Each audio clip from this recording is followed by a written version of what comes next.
So what we're going to do today is we were hoping at this time, so in our agenda, I think what those of you have the agenda, no, you have it. So what we said now, we're going to have this briefing period. Then we're going to have, we were supposed to have a sort of pre-reading time in which we would look at this latest book called Living from the Street. It's divided into 7 sections, each of which is enough to be a book itself. I'm hoping at some point we can share its content. So because we kind of look at the book, so we're going to skip that because we're going to actually read the book. If we have the content projected at some point, I'm going to give you like 5 minutes. Look at those content, take those content, and it up with. Then you will pick this for them. You pick some topics that you're interested in, either because they fascinate you, either because they're your area of study, either because you're curious about them. So you try to develop some thoughts around it. And our conversation, the man here who I'm going to introduce to you will be around those things that you chose. That makes sense. So you look at it, for example, if I were to put up the 10 commandments, you look at the 10 commandments and you say, this is God. What is that I want to discuss with God? Because just like the 10 commandments, you wrote them. So you can say, I haven't gone through it, but I want to know your thought on this one. This is my thought. Let me confront myself with somebody who's actually written about it. Is that okay? Do we have any questions? That comment? Feel free to ask questions because your questions will help other people as well. That is one thing that's left. Okay. So let's get sorry, you want to say something? Yeah, 2 or 3. Yes, just feel free. Yes, yes. Just just make sure something you can content comment or ask questions about. Okay. All right. I'm going to read that time. That's all we do.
That was great.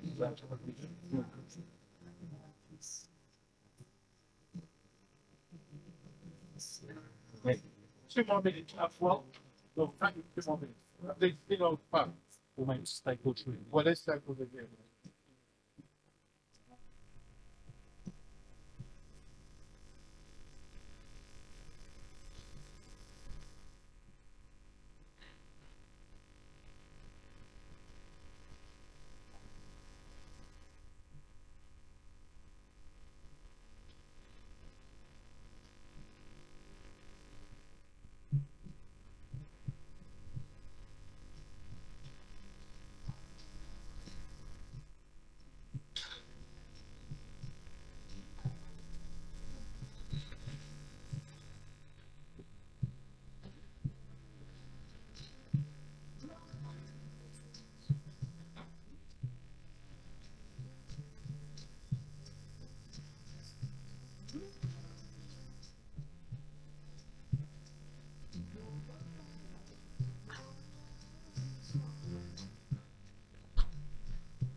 I've already.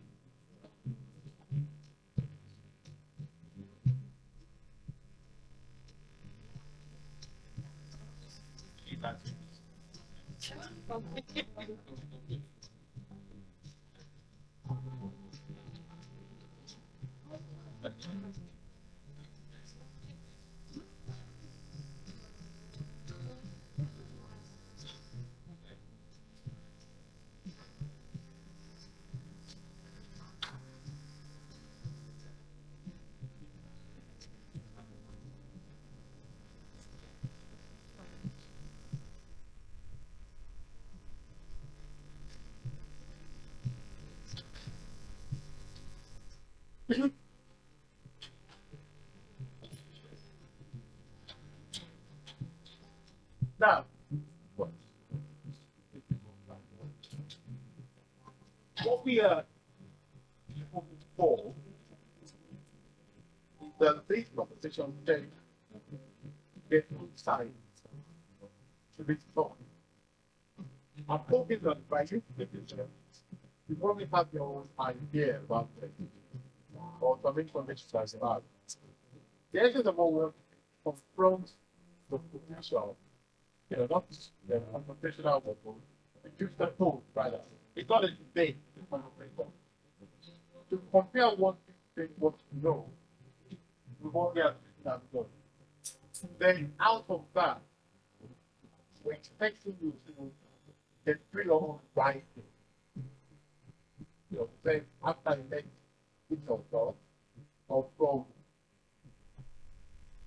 information about the people, this is the point. Does that make sense? The way of gathering through that writing. The best writing is published with various publication outlets. If some of you have read the like already, or read it like that, you can send it to print as well, so that we can file compilation. I didn't say one thing. This event is being supported by the CIAPS, the organization, with some with the media outlets that was group line with the other kind of doctor. It's also been supported by AG Anko, which the work has been called down at Oxford School. That focuses on university sector. The board now special education. living for the rents. That cover, that kind of life for people. I say this so that you can know that if you do this well, there are opportunities. Because people that will make that do are people you can collaborate with later on. Either in terms of employment, either in terms of freelancing or anything you want to do. From writing, print journalism, broadcasting. So I go back to what I started from. Like those things that you got to do, not to do with it. You know, the idea, you say to soldiers, let alone to bring communication with that. Wherever you are, use that pattern to shine. That is the way to follow up. Let's leave a sign for which is complementary. So, we're going to start our conversation soon, and I'll start by introducing to you our author of the day, Magnus Onyibe, right? Yes. I need to share with you. Okay. Then I start the line. Magnus Onyibe is today a writer of many books, some of which are English. There are 5 different books he has written lately. But before that, he has been a journalist, a broadcaster. Most of it has been doing because all the time in this world, when you live in NCA, we had nothing else. Those who grew up that time, these were the faces we knew, only them. You knew a few other people. That's all. We didn't have all the documents. There's no way you're turning to school. That's why I'm not most of the venue. You stood up to go and change it. So we didn't have all that nonsense luxury. Because when it was maximum Onyibe, we stood there. That was all we saw. Then after that, he's also been a banker and investment banker. He's worked oil and gas, I think, on the board of many companies. He's done a bit of politics, but let's not hide that. He was a commissioner dealt the state as well. And so the man of many parts. So I think because of his experience, exposure, and education, he sits in a good place to make comments about Nigeria. Give a round of applause. Welcome to my. The book we're about to examine, around which our conversation will flow, is called Leading from the Street. The title itself, will be my first question to me. But let me just say that in this book, which is a compilation of essays of his thoughts over the years, he not only put that together, in each section of the book, some other people commented on that book. Now, I'm going to list the number of people who commented, so you know the kind of book we're doing. Generally, you have to go on. Wrote to time here. Olisa Gakoba. Olusegun Oshoba. J.K. Randall. Abubakar Dangiwa Oba. Ahmed Gumi. Nicolas Oko, Reverend Nicolas Oko. Awal Ibra, one of my brothers in the mountains. And talking those things I've mentioned, you don't need to Google them to know who they are. But if you do this, feel free. Just set the time so that reading the student or the listen and Google those names to give us an idea of it. So we're going to go into our conversation. Thank you very much for being here. And then for being on time. Microphone was pretty dead. Another big college. Yes, I think the can. Thank you very much for being here. We're going to have a general conversation as we say. Let us start from the title, Leading from the Streets. Yes, thank you very much for having me. It's a short notice, and we're here. I wish to be able to audience here. It's something fun. I think we should have actually been able to for this presentation on the dates where you are living. Given the opportunity to meet students who led Nigeria, who are so leading Nigeria, this is not a bad opportunity. This the type of topic actually it's not as TikTok a lot of people. That's what I find it interesting. Somebody that so doing that he said to me, I think I'm doing it. But I didn't yeah, said I feel I'm doing this. This is really, the way to this is what I've done with that. But he didn't influence me in writing it because I'm not done to what I wrote it. But I'm following it. As a prof said, I want to report my into the university. I'm one of our part of the team that use line. You know, use line. And we keep use line to the make the fact you not use line during time this time.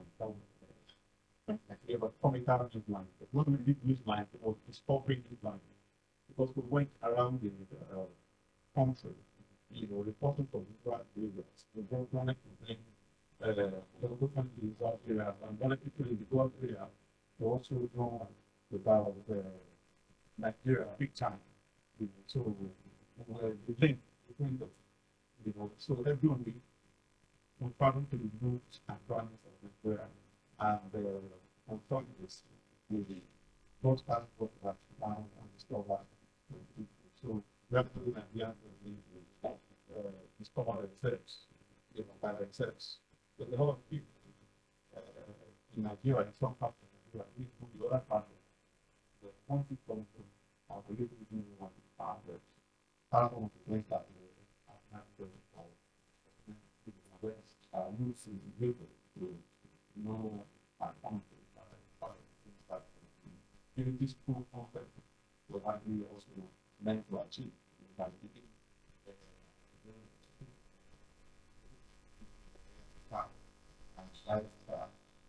really talk to this. The whole essence that Nigeria, believe that some tools elected people put in government that are leaders, which is actually not true.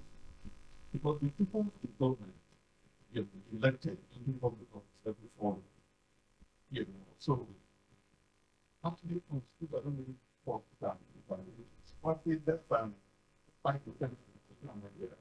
5% or it's not too late. They don't want that. Not 1%. Exactly.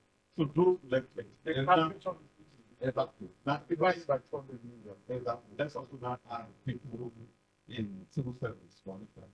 So who leaders, permanent directors, stuff like that. But they know the leaders actually are really constitutional. The constitutional power for that comes like the head of but we the people are the leaders.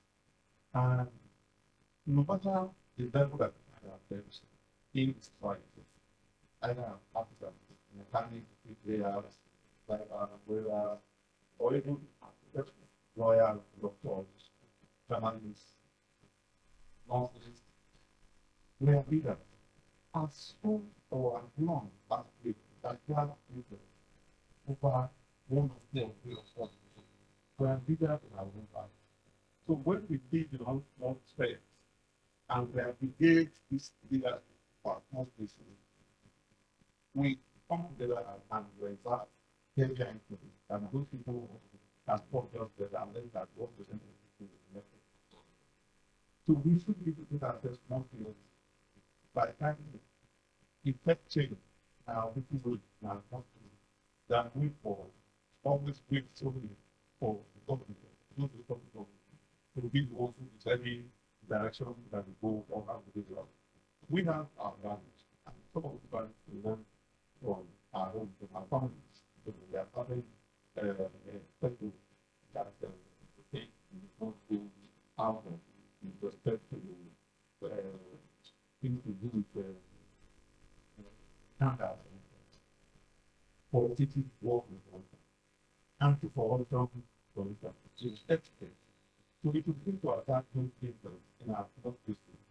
By the time we aggregate everything, we need to make the difference rather than waiting for government or everything. Our country is such a different everything everything revolves around for instance, if the beginning of the year, the government has voted that two national elections, the country goes to the vote. There's some kind of delay, and sometimes it's good to do parliament, at least because everything it's being open, models, and not parliament. So let's say let us have our own wishes. Let us find our own wishes, great things, so that we can use it to start with different partners and solutions that are partners. And let's say to run like that well. Yeah, we let the new people to leaders, people in positions of leadership.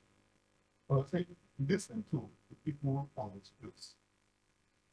Because they are actually the ones who understand the things on the street.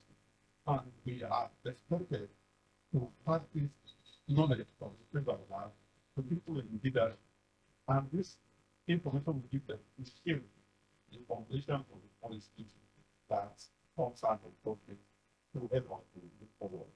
As the same group said, one of the factor you guys are doing from the voice of man in the voice of God.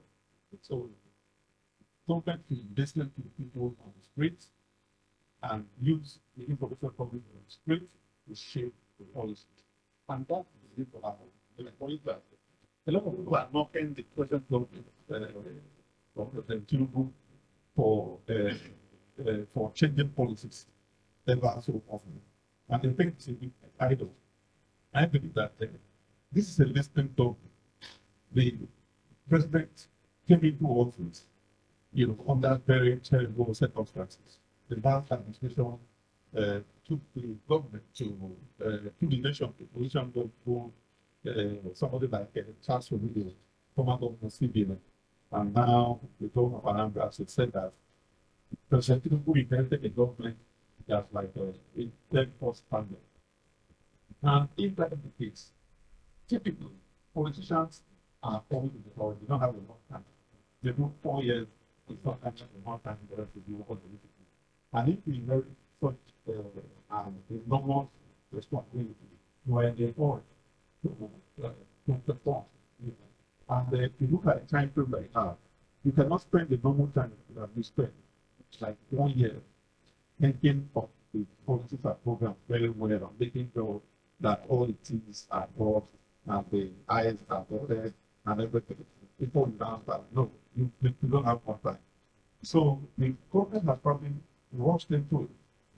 And they are correcting the mistakes as they find them, unfolding. Let's take, for example, when they first started, they imposed the form that they wanted to the poor people with choice of the poor. And they found out that the 5,000, 8,000 that were proposed didn't make any sense. The president was out of the country. When he came back, he realized that that wasn't right. And they turned it around and they increased it to about 25,000, and stuff like that. There have been so many other changes along the line, but the very popular one that they applied to do is the student loan scheme. They worked it out and they were going to do whatever they wanted to do. But along the line, they realized that there were some certain things that were not well done. So they decided to calibrate those things and they pushed the policy back to the National Assembly and had it reviewed, and they're coming out now with a new policy, a new rules that they want to implement it, hoping that it will help the students. And so on and so forth. There are things like that we have looked at and they are changing all along the line. In fact, the latest change that we made was just yesterday when the president told that it's going to be the coastal road from Lagos to Calabar. The opposition leader, former vice president of PDP, complained and said, why did not start from Calabar? Why should you start from Lagos? That it's also selfish interest that is started from Lagos. But right now, when he went to do the opening ceremony yesterday, he said, okay, fine, the second one is can start from Calabar as well. even if to me, that didn't make any sense. There's not much going on in Calabar area. And a typical example is our friend Donald Trump, when he was the governor of that state, developed Tinapa. Tinapa is a state-of-the-art facility, but it was developed in an end of the country where there's no access. So that facility is narrow, is lying fallow. Okay? But if Tinapa was developed in Lagos, there will be need to develop the second one already. Okay, so if development is starting from Lagos, it's the right thing to do because as it is opening up the place is being filled up. What the point? I'm going to the audience about just there's something that I'd like to clarify. It is clear that from what you said, less than 1% are the people we recognize as leaders. You argue, and I said it to that. You argue that real leadership lies in the West 99%, which is the people. From what you're saying, it appears you're saying that this administration, for example, is being inspired by the spirit because they're listening. Or the president knows, out of expected them to be more rigorous, what they come out of action to stop changing their mind. That's a bit of flawness. But to correct that and other things, leading from the street, how do the rest of us on the street? You mentioned what I happened to artisan or lesser journalists. They don't plan. How do the rest of the world actually lead from the street? They come with that. So, since we all advocate for diversity, everyone should not want to be governor or senator. At least I say that everywhere I go. Let's talk this idea of everybody wants to be governor or senator. Let everybody want to be painters, writers, artists, dentists, opticians. It is we really need life. I argue that for us to attract people to pray to want to be opticians and dentists and artists and painters, there must be recognition for them as well. There must be a place where somebody says, wow, that is the biggest optician in Nigeria. Clap for him. Because at the moment, if the governor comes in there, everybody will stand up. Perhaps except me. And making everybody stand up. Somebody works in the governor's office, he knows me. But I'm always thinking, my plumber is more important to me than this man. But, what am I doing there? It doesn't impress me. Maybe if the writer, that writes a book that can kill mosquitoes because of the size, that will impress me. So from the streets, in concrete terms, how do we lead from the streets? We can lead from the streets by doing the little things that we do by ourselves, for ourselves, and in the interest of society. Just like I said earlier, that when we share our values, our good values, like what we're taught at home, good characteristics, shunning corruption, for instance, calling out those who are not compliant with the rules of society, and trying to be above board, and instilling the principles of discipline, of focus, of accomplishments in the little or the small space that we occupy. We're leading from the streets. Even, as I said earlier, as clergymen, as pastors or imams in churches and mosques, even as sports coaches, and stuff like that, when we instill the values that we believe in the people that we lead, we're leading from the streets. For instance, as I mentioned earlier, we didn't have the opportunity to attend a public presentation on the book. And in the course of that public presentation, our way of leading from the streets was to award honors to some leaders that were identified as leading from the streets. These people are not in government. In Wale Soyinka, for instance. Soyinka is a writer. Okay, and out of his own volition in 1966, he challenged the federal government and tried to stop the federal government from going to war with Biafra. He was on the side of Biafra, so to speak, so the federal government thought. And they clamped him, and they clamped him in jail. They clamped him in jail for 22 months. So while the guns were booming for players between the Nigerian side and the Biafran side, Wole Soyinka was in jail, you know. And one of the things that we talked about when was solitary confinement, yes. And one of the few things we tried to do with the public representative of this group was for General Yakubu Gowon, who was the wartime head of state of Nigeria at that time. He had to land Soyinka in jail to meet with him. As a matter of fact, when I sat with Soyinka and told him Gowon was the person who was forward and was the chairman of the kingdom, he said he was looking forward to meeting him. And I know that they had already met since the war ended, something years ago. And I said to him, I said, sir, you mean these things for me? He said, no. I said, what the issues are? He said, the issue is that, Gowon went to Obafemi Foundation at work. Yeah. And he made a statement that he didn't give me the credit for it. I'm the original author of that book. Okay? And I laughed. I said, what is this? Say, tell Gowon, I'm looking forward to meeting him in this public presentation. And we laughed about it. And I went to Gowon and said, sir, your very good friend said, who's that? I said, the person, I think it's going to be the keynote speaker. He said, oh, Professor Soyinka. I said, yes. He said, I'm looking forward to meeting him. I said, it's not you. You're very before today. I said, well, he told me that you didn't give him credit for the statement that he made. He laughed. I said, don't worry. We will resolve it when we meet. And that was, from, so in my own way, I was living from the street. I was trying to put together something that happened like 52 years ago. And I'm trying to create a situation where there'll be healing.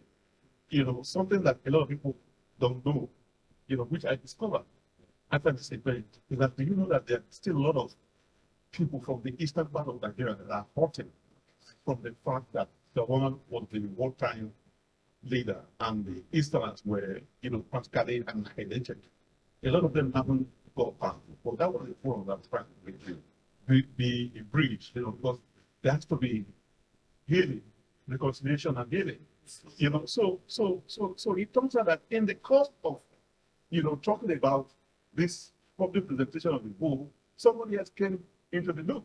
There's a late woman who was 17 years old at that time, and he wrote a letter to Gowon that he should release Soyinka from prison. And he was a 17-year-old. The man right now has gone towards public service, and it's in his 70s or 80s. Yes. So he came there, and he was looking forward to, for the first time, be on the stage with his people, General Gowon, with Soyinka, and himself. That was going to be a historic thing. And these are part of the things that have never happened. And it was just in the course of just writing this book and talking about living from the streets. So these are the kind of things that happen. These are the kind of ways, little things that shape the world, we live from the street. I think a good article as well about living from the street. This is something together. I'm going to be suggesting some titles for your write-up later, for your essay. I think living from the street with a lot of the speakers is a good title. For anybody who wants to write about that. I'm hoping you keep space your own creativity, but a good structure would be the impact of the conversation is out there. What does it look like to live from the street? Examples of it based on potential geopolitical, religious value, how you can do that. I think that's a good thing. So we're going to go into the microphone for the exam. We're going to go to the audience now. The format we're going to use is for you to introduce yourselves, i.e. your name and your organization, and then you tell us the topic you want to talk about, and you ask your question. I read out name, organization, topic, question. Does that make sense? So we get to know you so that the rapporteur can actually have your name as well. Say who are the speakers. Oh, by the way, two things he said when he was talking about that showing us like that. Number one is that our own mother that day was a late one. The man arrived on the final. The guy was going to start at 10 years ago. Yeah. He was there by 8. But I think he took the first thing outside the battle. Yeah. And it was dreading his soul actually. When you see you can't miss him. He's not the kind of reason you see. And he's actually a high chief. I think he's about 4 or 5. what number is it? I can't. Yeah, it's a number very high killer, like top 4. You know, like that's now. He didn't win, but it's close to the thing. I laughed with him at what's his prayer for the Olubado. He pushed me away. You know, the last time that you're good. And the other thing I wanted to point out is that so when Wale Soyinka was preaching for all those laws, and I think 18 or 14 of them was in solitary confinement where he had no contact with anybody. And we were in England together once, and he was telling me that. So I was saying, you know, Prof, I hope I'm not disturbing. They know. After you've spent about 14 or 18 months in solitary confinement, people don't disturb you at all. All the people say, I want to write, shh, I'm writing. Because they've not been to prison before. If you're locked by yourself, you want people around you all your life. So, we're going to start now. Who's going to make history with the first person that raised his hand up? This is what people are avoiding my gaze. So, who's going to be the first person to say, my name is, without being small again? Well, I guess give a round of applause, at least. I think this is really a part of the first. The first in a lot of things. Good morning, everyone. Good morning, sir. Thank you so much for the opportunity. And I thank you for listening. Okay, so thank you for having us as a okay, so for my own question concerning the book, I was able to pen down two important things, and I would say the main, for me, I'll say the reason behind the book or what we want to achieve with the book is reconciliation and healing. Now, my question is, how have that been able to, how have you been able to achieve that with the book? Like, some of us are not ready. How are we going to be informed about it? Not everybody attending the conference. How we will be informed about it. And for the youth that are from, we heard about what so what we think about during this time. So what that is very data. We don't have that opportunity. But we felt reasons or right. It's a problem with you. So how do we correct that? Or we take that out? But before you understand, when you say don't have the opportunity, is it that they don't sell pen and paper anymore? Because that man wrote a letter. But go ahead. Yes, we actually have pen and paper. Ah, good. How they affect it? Am I beginning? Yes, no. So, History? Okay, I see your point absolutely. I I'm doing 41. yeah, I see your point absolutely. What happened was that government is not the way it was yesterday, today. Actually, the good thing about it is that later on of this letter was actually acknowledged in Jordan Barracks officially, and he was responded to, which is the unique thing about General Dawan. Yeah. He actually responded. You can imagine a number of letters going into Jordan Barracks, but he responded. But the present, system does not allow that. So I can see your point. Even I don't respond to some things. Imagine the president. Yes. So the second point that you also made about you don't get your opportunities you're actually also right. Prof is right in terms of the fact that when they write, it's prof, the media houses publish. But somebody like you, if you don't have influence, the media have publish. Not everything that goes there that they publish. For instance, I'm a columnist. My articles are published every Tuesday. Like tomorrow, for instance, I'm writing an article, or I've written an article that's going to be published.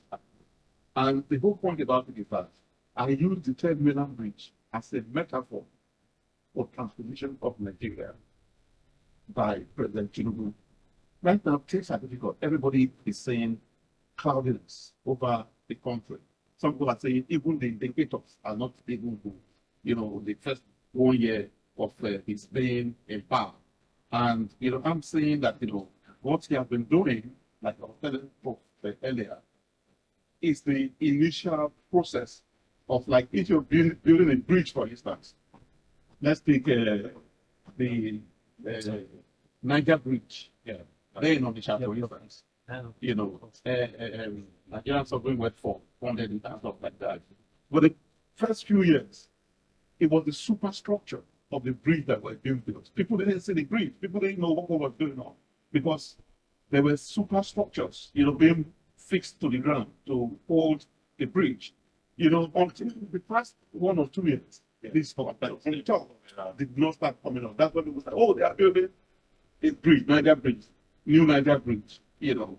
Oh, they're building it right now, so people are beginning to see the bridge. But the first 3 or 4 years that they spent putting that in on ground, you see, all they were feeling was tremor around them. The ground was vibrating. They were making, you know, they were confused and, you know, and stuff like that. That's the kind of thing that Nigerians are going through right now.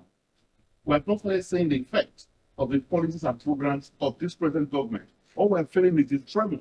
And the tremor is the pipes that they are putting into the ground, the superstructure, where they're going to put the slab, the bridge on top, whatever. And we're saying, what the hell is going on here? They are killing us. We're hungry. You know, we can't survive. Inflation is at astronomical rates, you know, and stuff like that and all that. So my belief is that because I had this argument with the people who have been in talk with me and they've been complaining and everything has been It's very close to power. yeah. Yes. You know, I agree. Whatever you know, but I've been practical here. So everything has been doom and gloom, you know, but I am saying let's give it a chance. When you introduce policies, it takes time. Policies take time to reach gestation period. Unlike human beings, when we decided in the past 1 week that this was going to hold, we went around to doing it. But if it was government, you have to plan this thing for 1 year. You know, the turnaround period for government is very tough. He mentioned earlier, so I just give full disclosure. I was in government myself. I went from the private sector to government. I was a banker. Then I became a commissioner in Delta State. When I got there, bureaucracy was all over the place. It was very frustrating. I was laughing at it. Yeah, but everything was so difficult. Let me tell you a typical thing that a civil servant does. The civil servant, for instance, will know that October 1st is Independence Day.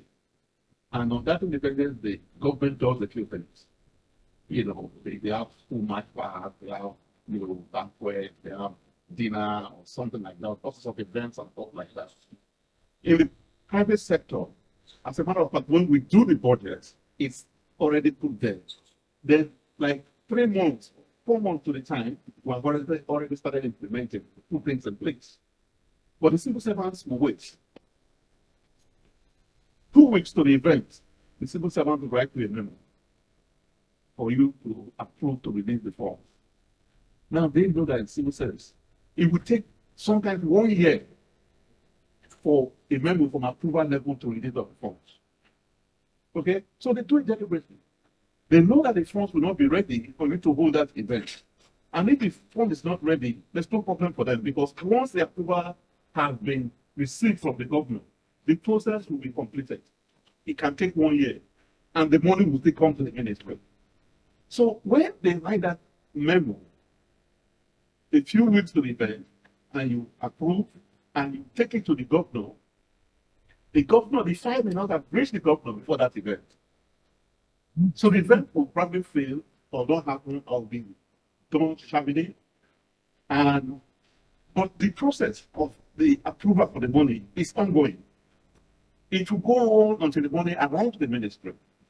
When the money arrives to the ministry, the system, the bureaucracy will take this money and warehouse it. I call it cooling period. And if nobody asks after the money in a year or two, they cash out the money. And that's why you have ministries having 20 bank accounts, 30 bank accounts. The head of the ministry at the point in time, as a commissioner or minister, is actually as well like the department secretary, director of finance, director of procurement, and all people that are well of all the others. Yeah.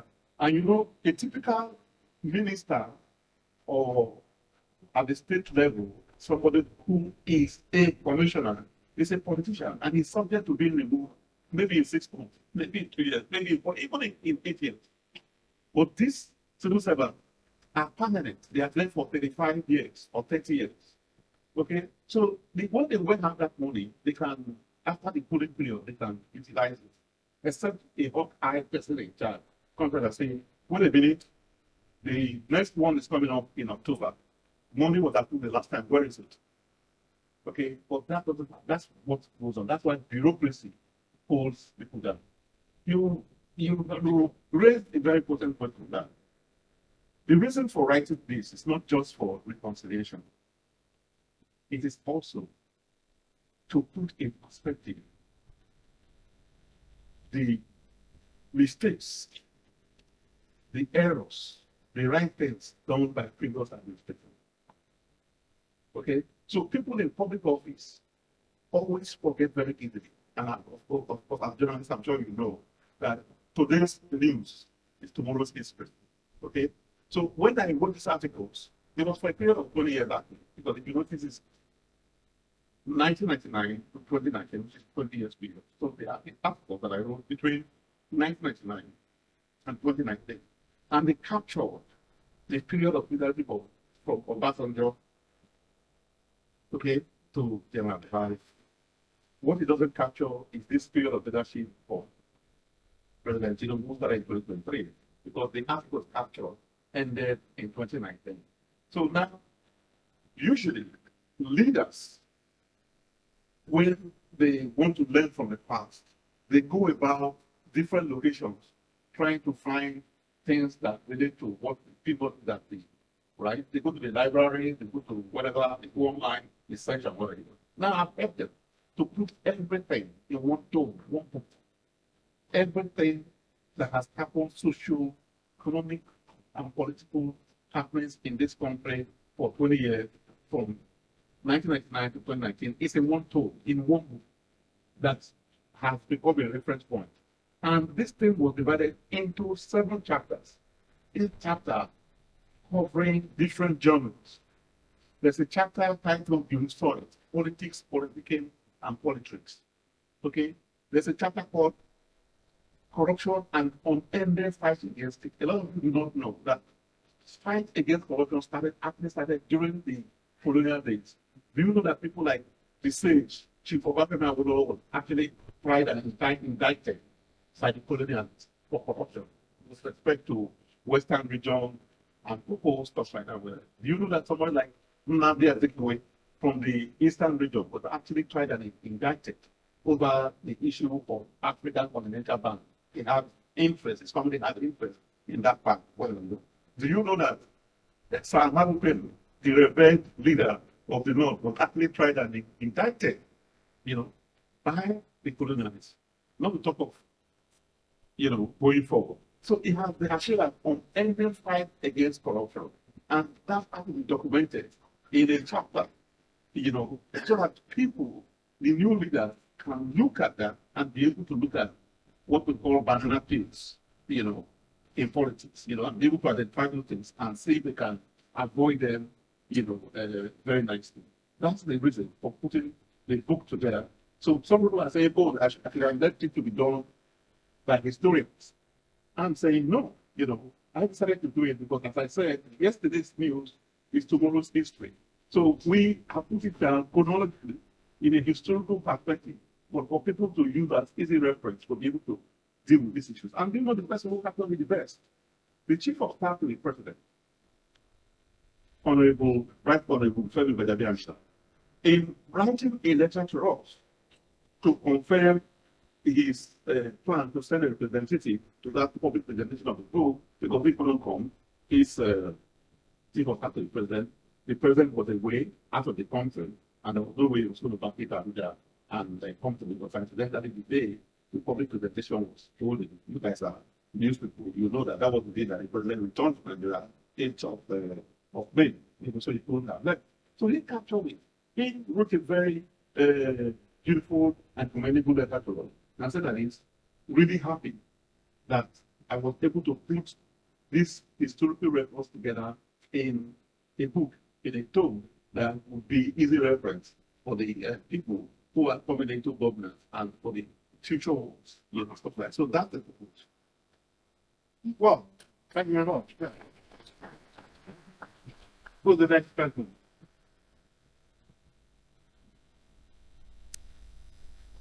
Yes, please. There's one thing I did not say. There's an opportunity for somebody to be the rapporteur for the day.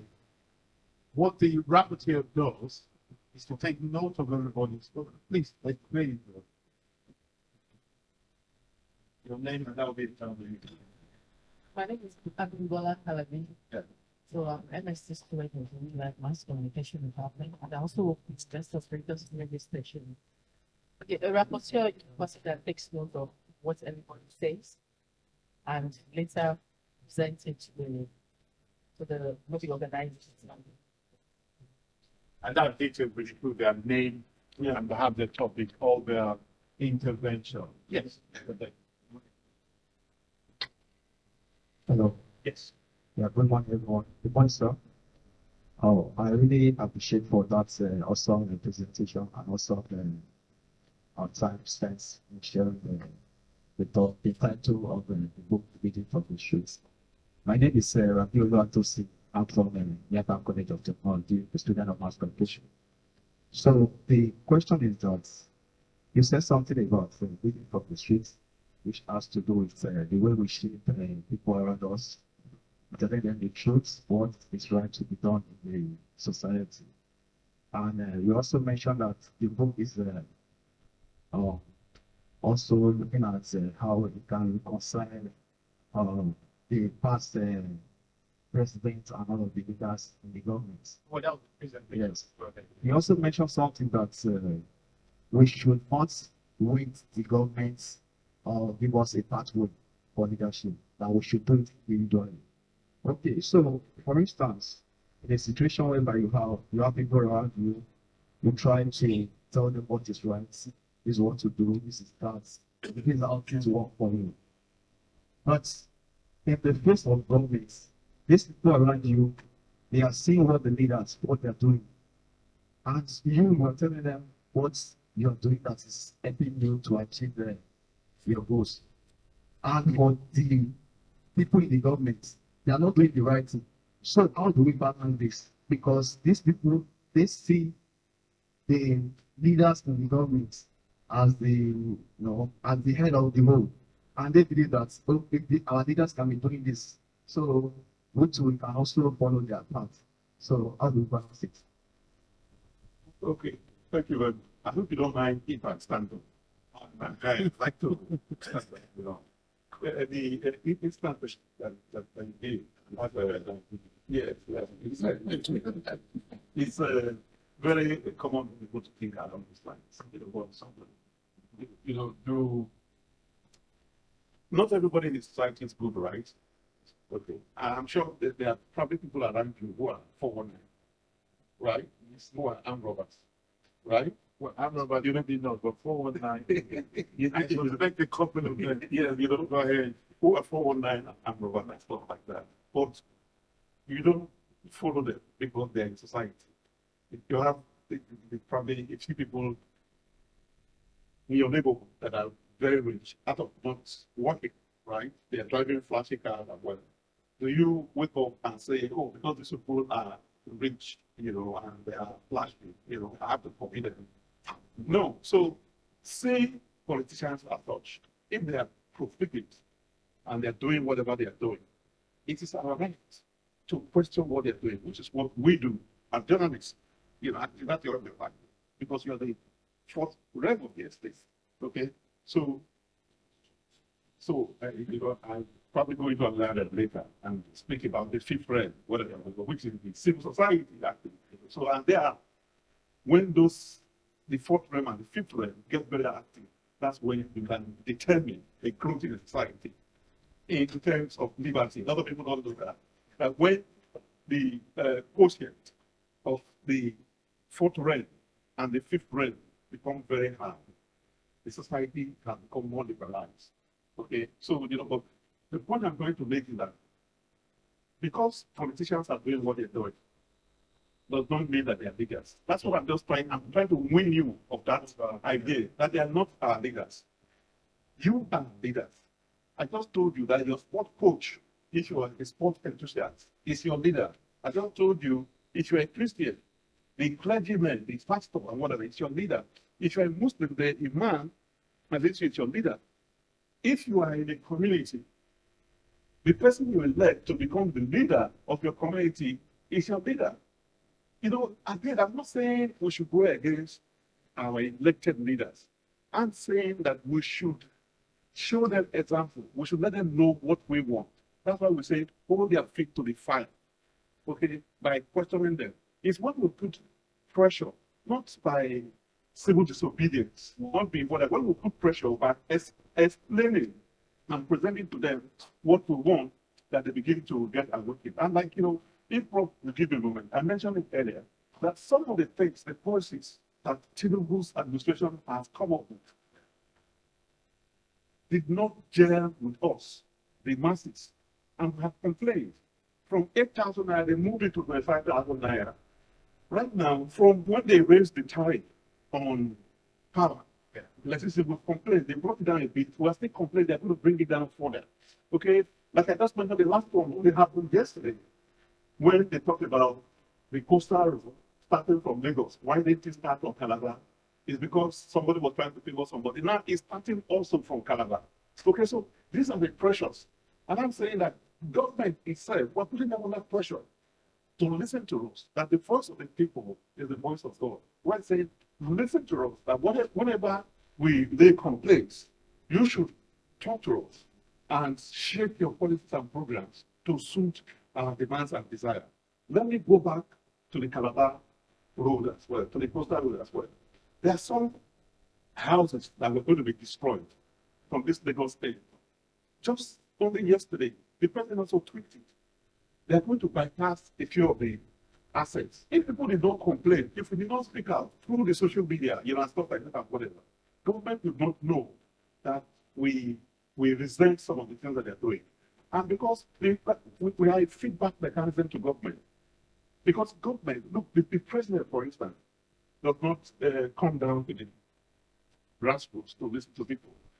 The president is influenced by what his aides are saying to him. And you know, so now we are going beyond the aides. Because we are all citizen journalists right now. In fact, your profession is a trouble because everybody is a journalist right now. You know, I see that in my house and people send me information about that. And I said, if I listen, this journalism profession is actually very interesting. A lot of people like it.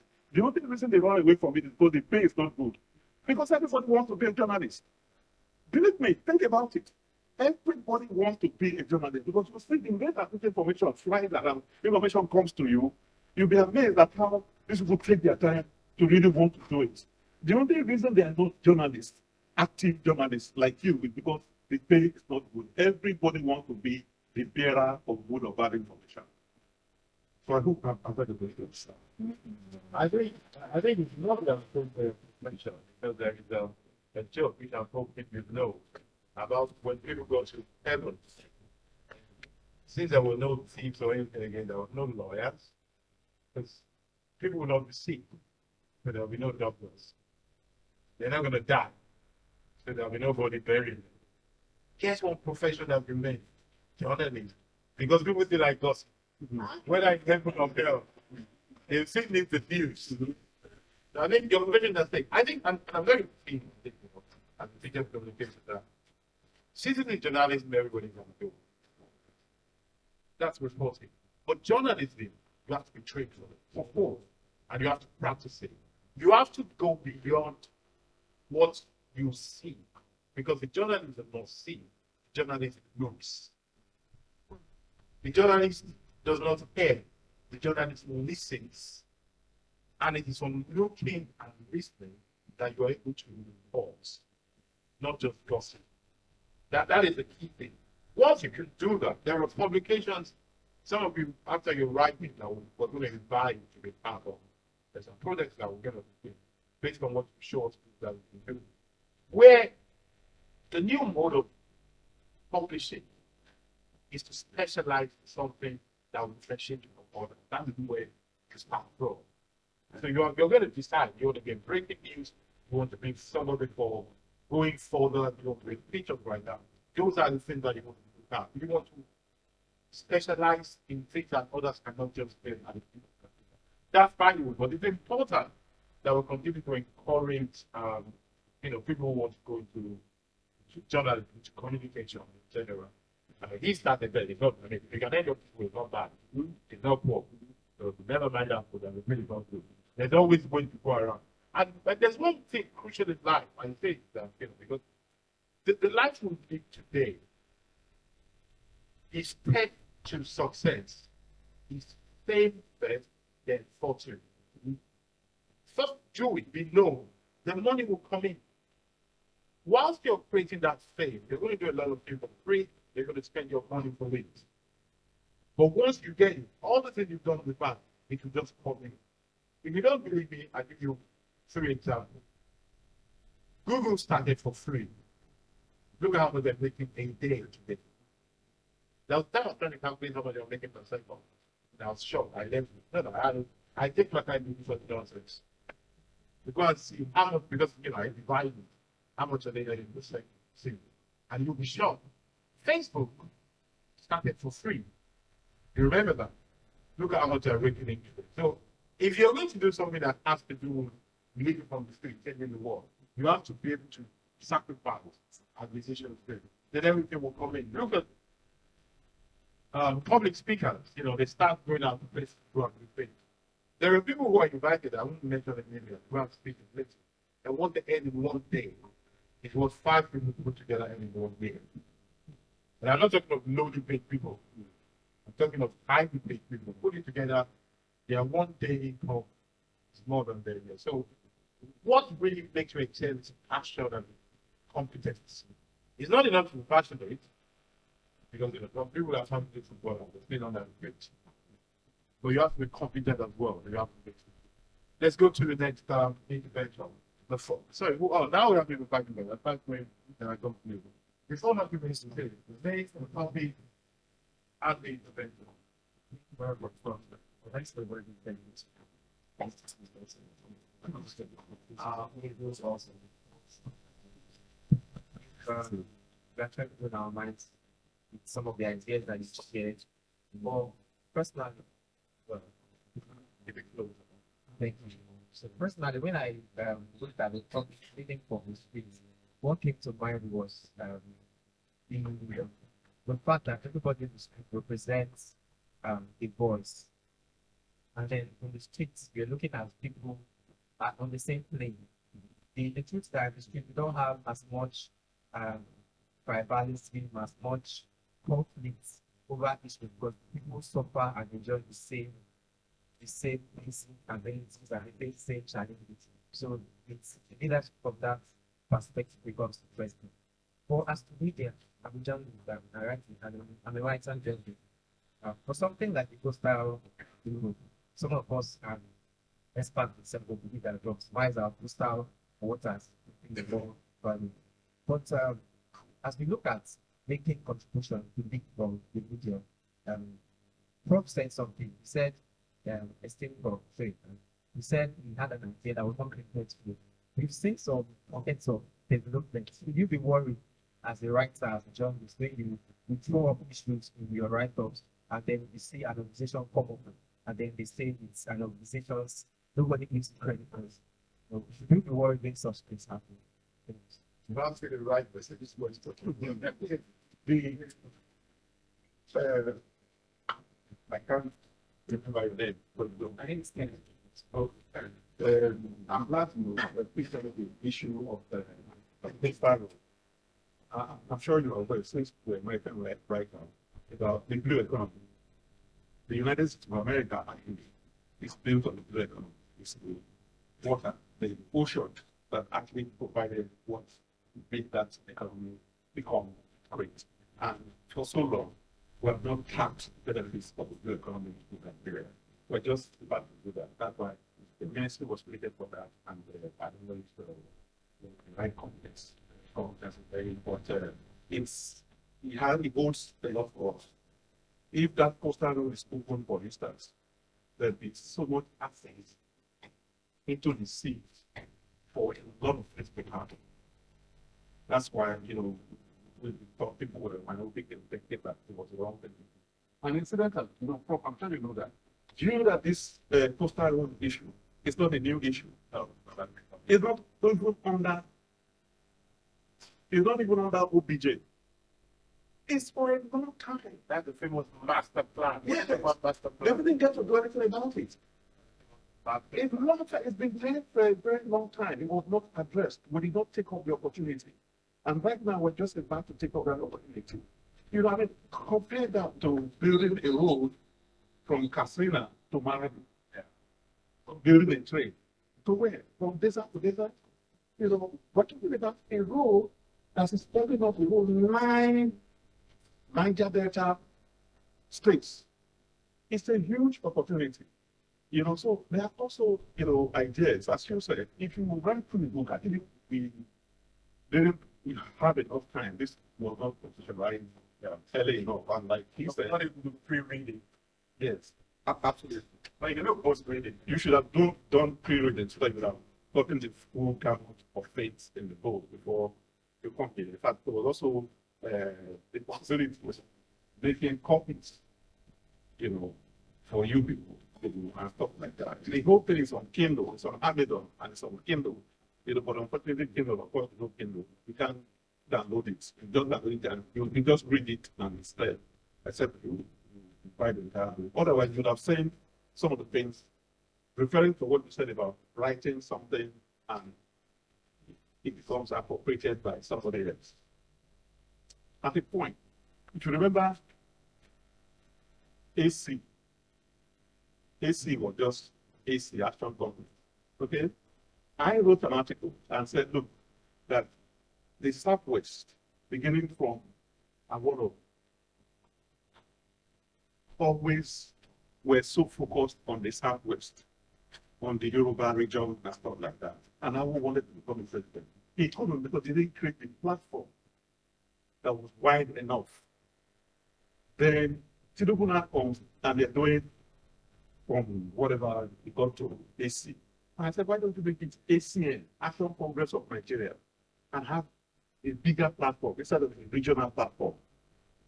And former, you know, Speaker of the House here, Mamora, you know, and TikTok, yes, Dr. Mamora, he picked it up and he proposed it. And AC become AC transformed into ACN. From ACN, they managed to become APC. Okay, so that was an idea, you know, that came from me, and it materialized. So, you know, I'm not upset that they didn't give me credit for it. That's not what I'm looking for. I am looking for a change, and like I've explained to Prof on several occasions, I'm an advocate. You know, if you have the opportunity, you read through my articles. I have a website called magnum.ng. Most of my articles are there, whatever, you know, magnum.ng. And the people who visit my website are actually researchers, you know, and most times they're not even local, they're international, from Italy, from the US, from all sorts of places. Because also when I write my article, because they're not just opinion, okay, they are intellectual, it's usually longer than the possible guys to move. The 800 or 1,200. I like 3,000, whatever. Equally from the editors, yes.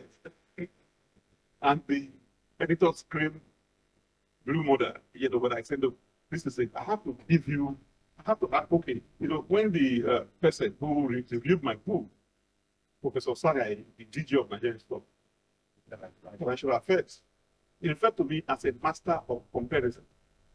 There's nothing that has happened or is happening here that has not happened elsewhere in the world. So, because of my international relations background, so I'm aware of those things. So when things are happening here, I compare them to things happening out there. So I like to leverage that kind of skill to propose, because I'm an advocate, things that I think should be adopted and done by government. And I've learned that when you cost people out, when you write and you are abusive, you are bombastic and whatever, people don't listen to you. They take this and trust it. But if you are an advocate, you are saying things from their point of view, and you are pointing them to alternative point of view. And you are not just pointing them to alternative, you are referencing them to better ideas related to what you're talking about, and that have been implemented. So there's proof. There's proof of concept. There's evidence that what you're talking about has happened elsewhere and is based on this kind of knowledge. So that's how I believe you get society. But there are some people who are not advocates.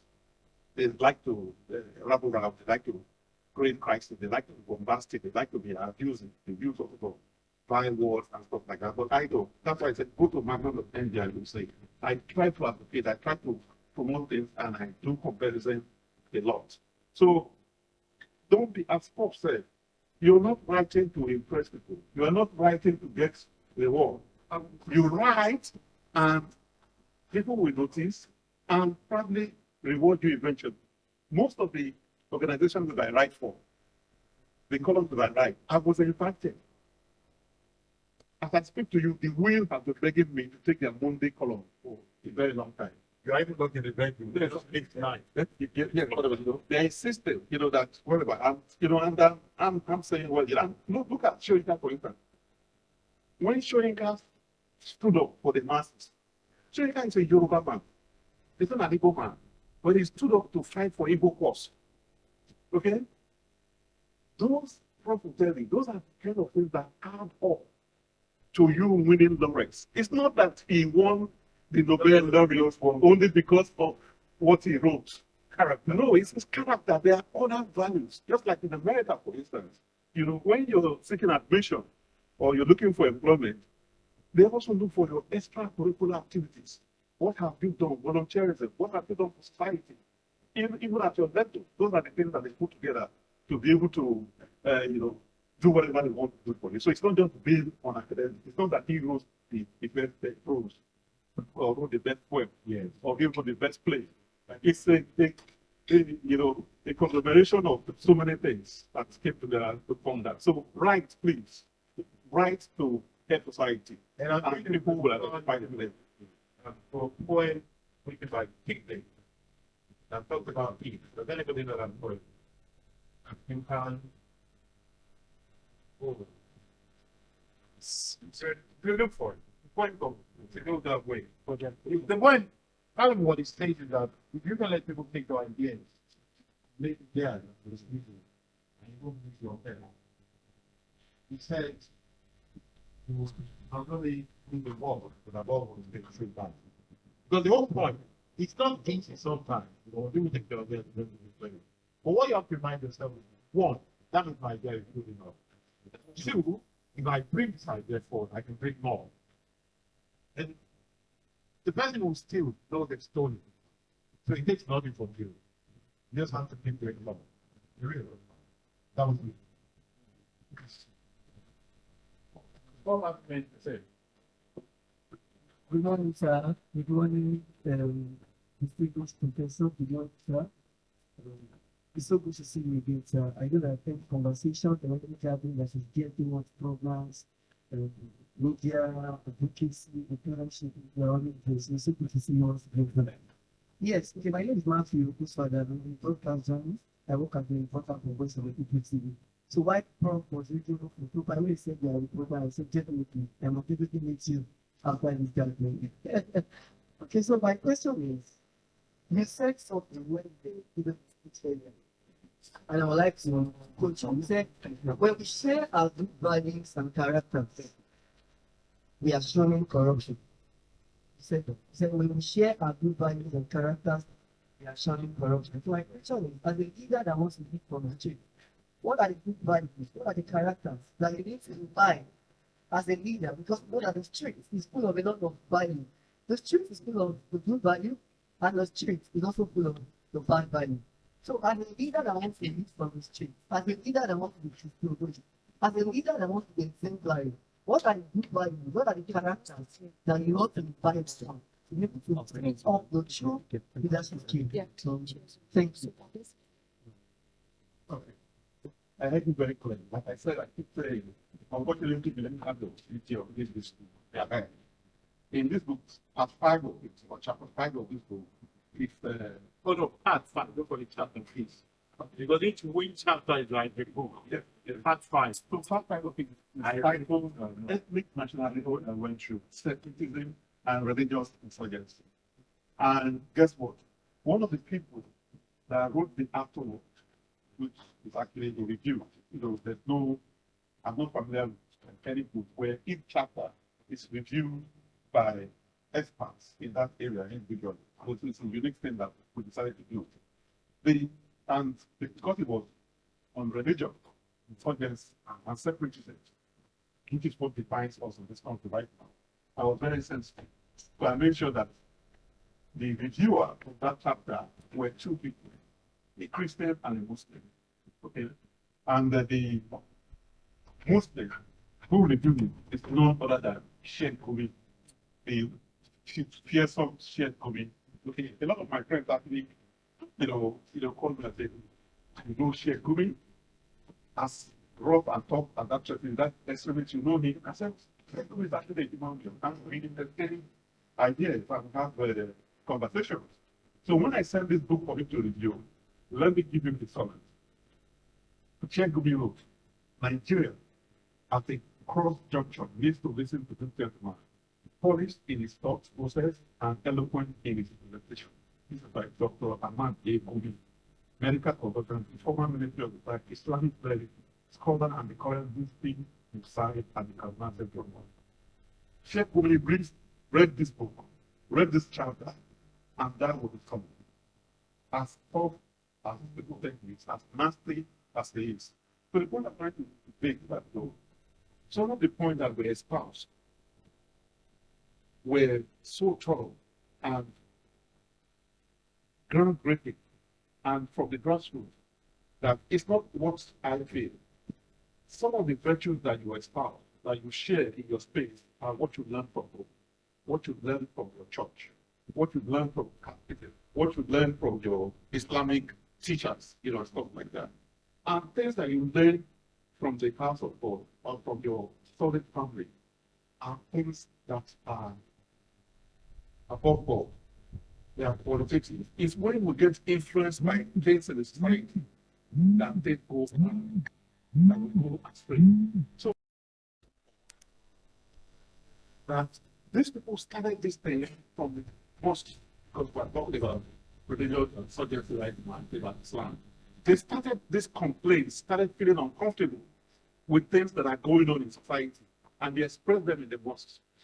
And we were not able to nip these things in the bud. We were not able to listen to them, to what they were saying, and guide them into going astray. We probably ignored them, and they got frustrated.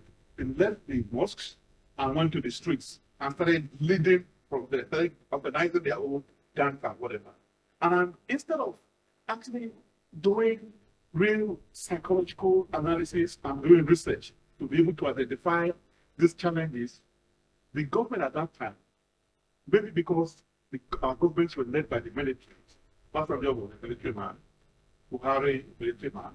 In between them was somebody called Goodluck Jonathan, who wasn't a military man, but between Obasanjo and Buhari, the military. So their approach to dealing with this issue has been kinetic. Okay? Kinetic, which is force, gun, arms, whatever, and stuff like that. Until the thing degenerated, and it got so far now that they are coming back around to tell us non-kinetic. So you keep hearing kinetic, non-kinetic, kinetic, non-kinetic. But for so long, they were doing kinetic. And which created so much problem. A lot of money was spent buying arms and ammunition. Instead of reaching out to the people, talking to them, and trying to find out what the issues are and see how we can address them. We didn't do that. So, I'm saying that what I said about us living in our small spheres is from what we learn from pastors and churches, or what we learn from our teacher, imams, in mosques. And believe you me, they give good quality advice. They are upright and above board. But it's when we go out and we allow small things to influence us and begin to go astray and things go awry to become great. So we must continue in our small ways. Whatever positive virtues that we have, impact it on people around us and see whether they can change. And to answer your question finally, as Muslims, we go out preaching, trying to get new converts. As Christians, we do evangelism, trying to get new converts. We convert some people, we don't convert others. Okay? So that's what I'm saying. So whatever you're doing, do your best. Whether you win everybody is not the issue. Whether you win a few is the important thing. Even while you are doing this, there are other people who are doing their own, who are not even listening to us. How many 419 people are you going to go and preach to? And they will listen to you. How many armed robbers are you going to go and talk to? You know, but we still stand and do in a place to be able to talk to some people who went into prostitution and were able to convince them that God loves them and they shouldn't. And they tell us the reason why they are in it, what pushed them, and we'll see how we can help them down. We see it on CNN all the time and stuff like that, and people who have done that. We also go to other bridge that we are looking to earlier and find people, miscreants, who, you know, going back to living from the streets. Some of these people, when you talk to them, their intelligence is so much, it's so high, their quotient is so high, but they didn't have the opportunity to acquire education like you and I are doing right now, or we have done. And the education loan fund, talking about the privacy, I am part of government, I'm not part of government, I don't work for government, but I just understand they are part of the government. Yes, I know people in government. When I was the commissioner in Delta State, President Tinubu was governor of this state. The Minister of Finance was the commissioner when I was a commissioner. The former VP Yoshibanjo was the commissioner when I was the commissioner. Then Alake, in fact, was now a minister. He's in charge of something now. He was commissioner for information in this state when I was in Delta State. You know, so I know them one-on-one. I'm not part of government, but I know this people one-on-one because we're colleagues. You know, but I can say things, you know, like what you didn't explain. I have a composite knowledge of both the private sector and public sector. I worked in the private sector for a long time. When I left NTA, when I left NTA so many years ago, I went into the private sector. I worked in the insurance sector. I worked in the banking sector. And as he was saying, and someone said earlier, just do your best, do whatever you're doing. In all these places that I work, I was invited. I did not apply for the job. Even as a commissioner, the governor called me and they appealed to me to come. As a matter of fact, they gave me an option and said, because Delta State was rural at that time, whatever. I said, I can be a commissioner and stay in Abuja. But I said, no, I'm going to Asaba. I'm going to do the job. So just do your best at every point in time. Put in your best part at all, and the reward will come. And so the Christian behind the skull will get around the For the Christian, can I just suggest that stop evangelism? Do it with your heart. Don't tell me Jesus loves you. Show me by the way you arrive on time, that you don't steal, that you don't lie, and I'll say, oh, I like to be a Christian. Don't come and tell me about it. Enough of that. Let's do evangelism by hearts, so that people will see. Yes, we go to it. Thank you. The author, I'm so glad to meet with you today because I've heard so much about it. My name is Fred Latimore, and I say, But I'm saying everything. Fred Latimore, and I say, and when he was commissioner, some of us were not in government in Delta. So we saw his track record in the state. So that was given Governor James Boris and That's right. as Commissioner for Special Duties and then later Commissioner for Information.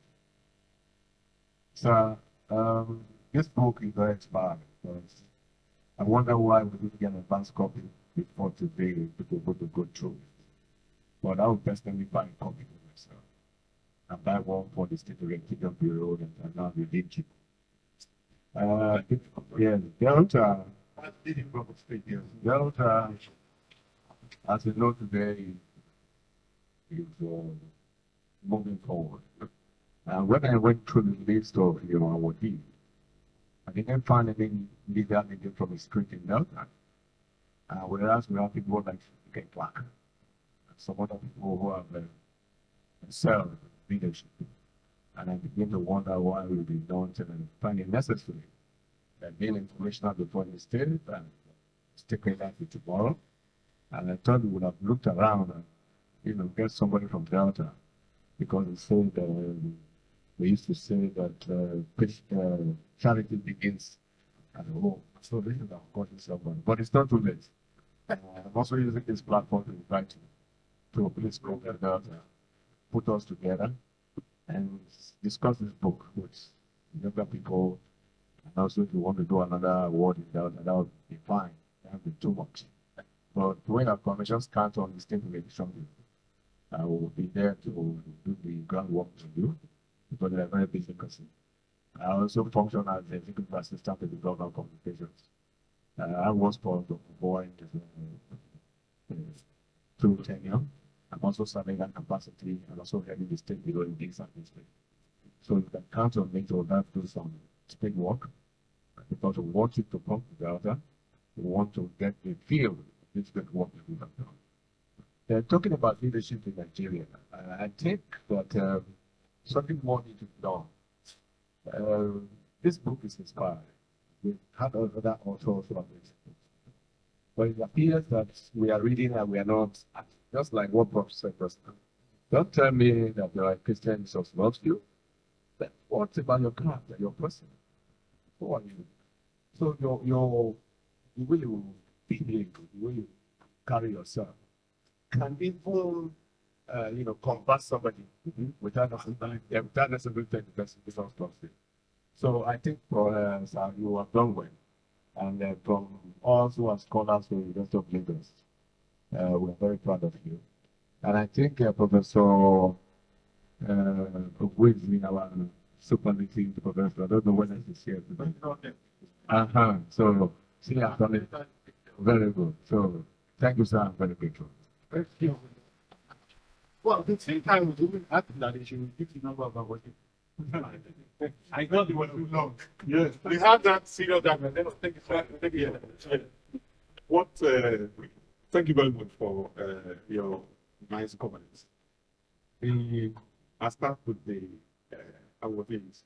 What we did, we're a very sensitive country. If you know, there are 6 people, okay? One is Professor Wolisho, okay? Who is the Yoruba. The next person is Anwar Dandiwa Umar, who is an answer man. Yes, Police Bakova, who is a big man. Of course, we do this complete stance for the fight. The next person is Aliko Dangote. He's an answer man. The next person is Mike Adenuga. He's a Yoruba man. Next person is Alan Onyibe. So we try to balance everything. And 2, you spoke about Ike Black. It's like a father to ask him. You tell you, when we were in government, it was like just share an anecdote with you.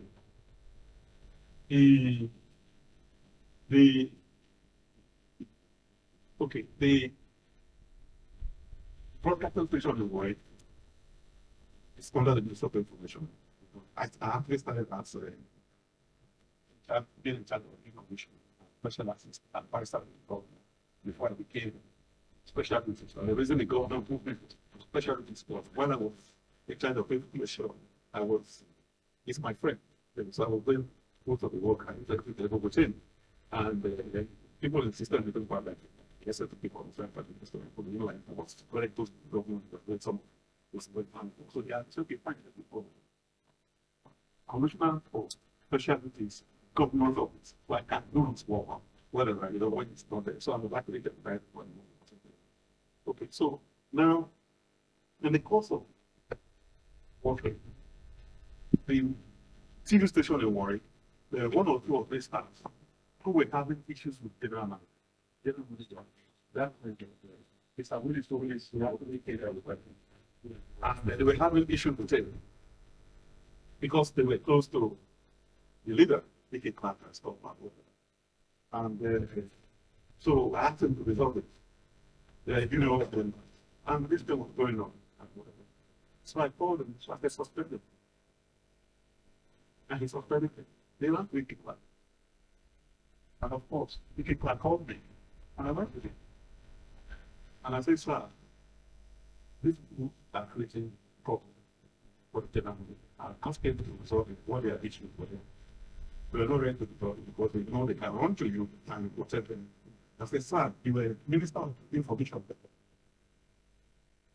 I said, if this happened during your time, what would you do? I said, would you not have those people disciplined?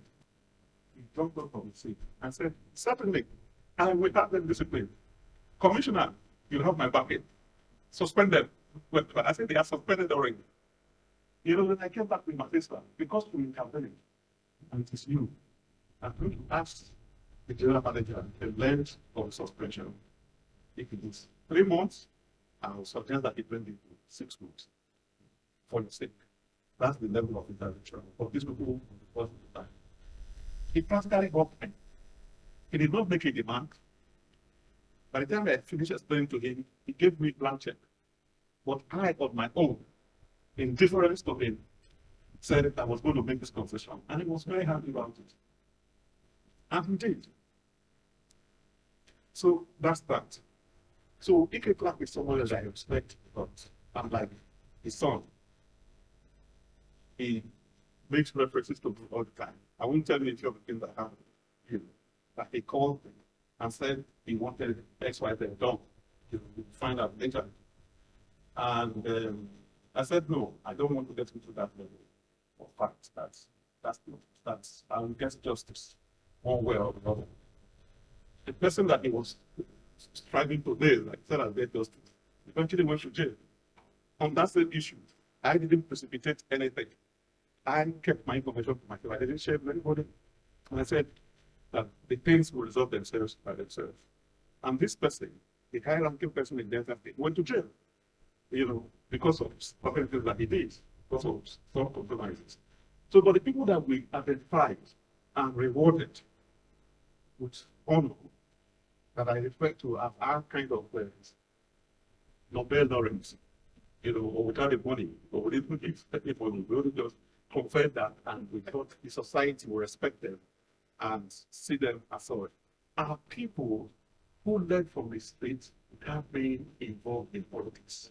So you see, so a lot of people did a lot of things that they did so that they can get popular and they can run for office and become governor or minister or senator and stuff like that. So Ike Clark has been in government. Ike Clark was commissioner for information. He was at the federal level at that time. That was referred to us. So that's what took him out of the kind of people that would keep that kind of reward. Because he was in government. There are a lot of people who do the kind of things that these people that I mentioned did so that they can get recognized, so that they can become, well, like for Abakoba, for instance.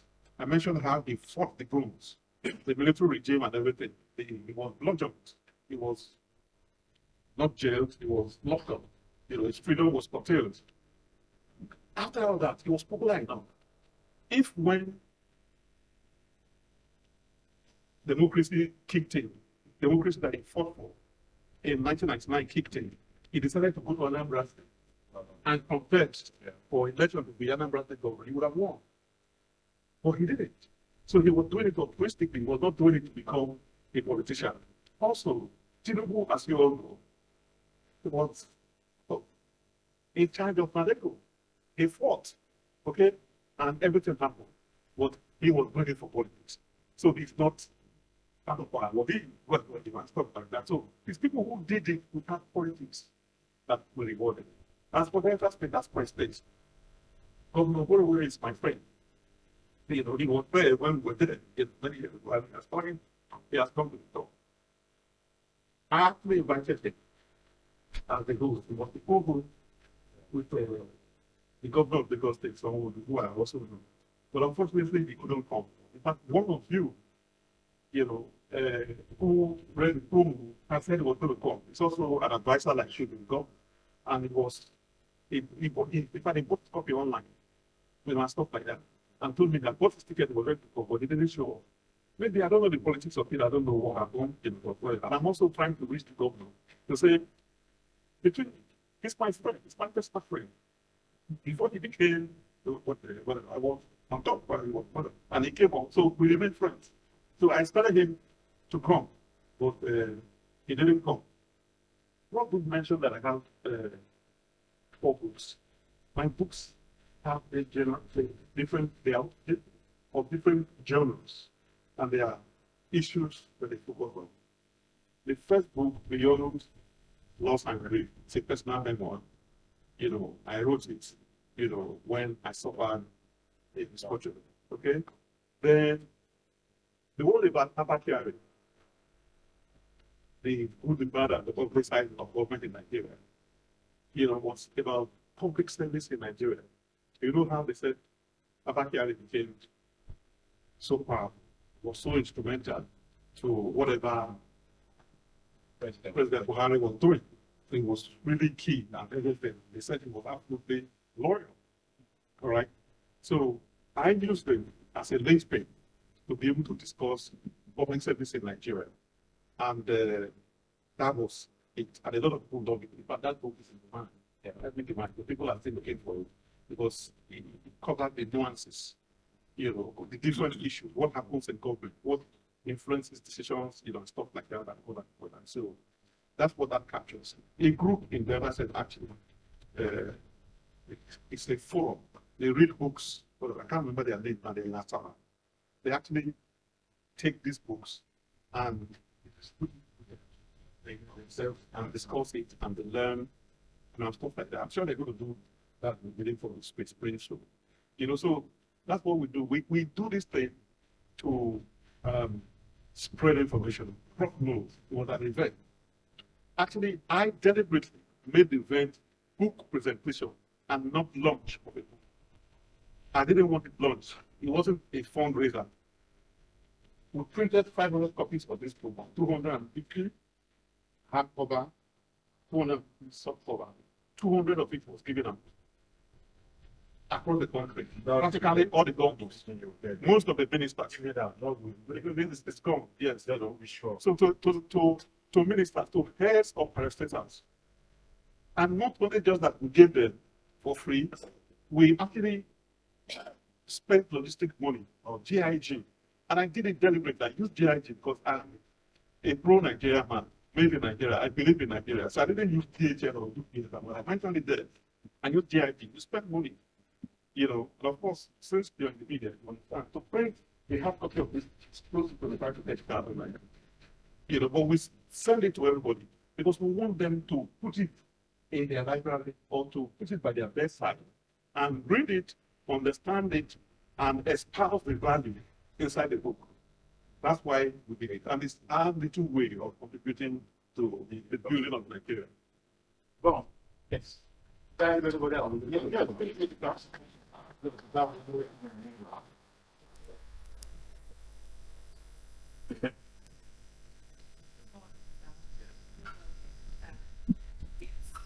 book is really interesting. Even without just with the title, can know the concept. So, first off, I'd like to comment on your opinion on the government being enlisted. And I kind of have a different opinion as regards that. Because, in my own opinion, they are not necessarily researching well before making decisions. When you study your environment, you study what your people need, you come up with ideas that would be beneficial to them. But to me, they just sit down, they say something, rush, and then when they go back with the criticisms, they kind of see that they did not do the right thing. So that's not exactly the list. Yeah. Then to the topics of the book, I didn't read it. But from the topics I saw, the one on as Nigerians become endangered species at home and overseas, what did I say? I really like the expansion. Yes. Thank you very much. The opinion you expressed about government being one of those one is exactly what Professor Kila, you know, the opinion that he holds. Yeah. And I explained to him there's one very essential commodity to the politicians on 4 years.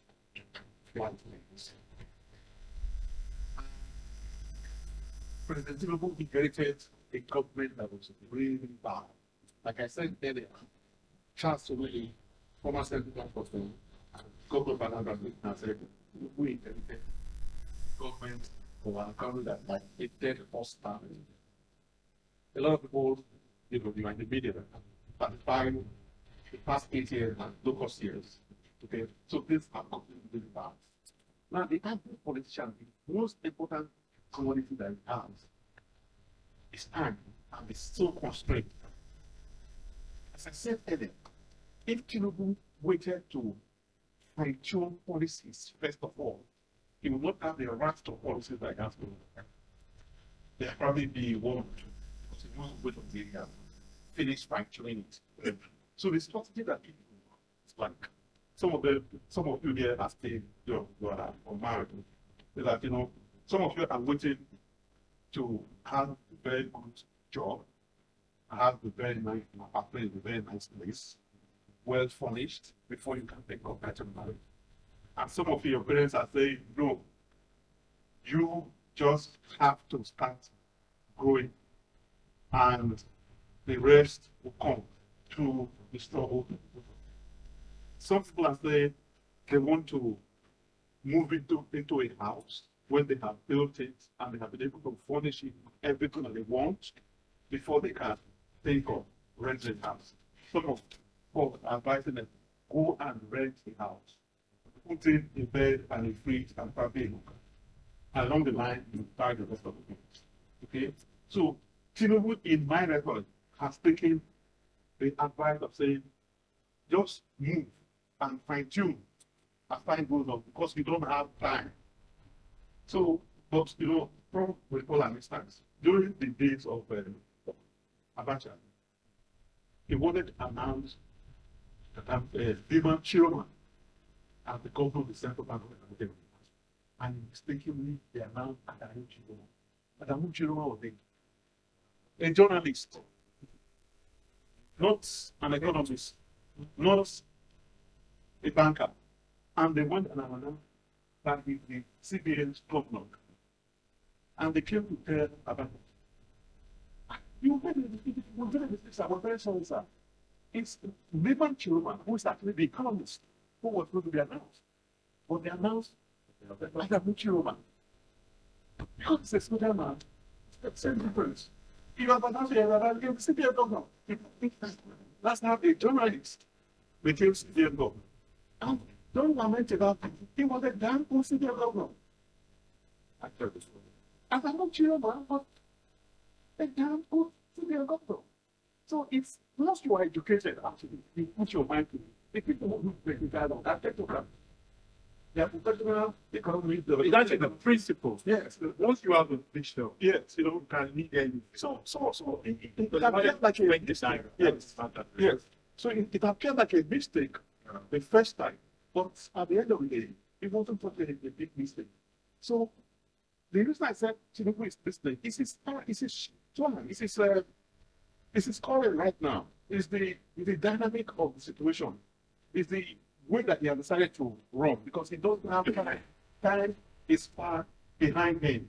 If he started to do the spade work, first of all, before he comes out with the policy, time will be gone. Somebody described this a couple of days ago, that the first 1 year, okay, is a year plan. That's part of government Nigeria. The next 2 years is the period for implementation. The last 1 year to plan for the next election. So you can see there's no time. So if he started waiting until this thing were fine-tuned, he would not get anywhere. But listen, they came out with the education loan form, and they had issues. Now they have gone to fine-tune it. Now they have set aside 40 billion. Some people are complaining that they are spending 90 billion to do spending 40 billion. It will be corrected. And a lot of people should also understand that. But they had done it wrong. That one, they can't correct this. No, so in the one I'm making, that's what I'm doing. That the last budget, if you know if a government, the last budget was not prepared by this government.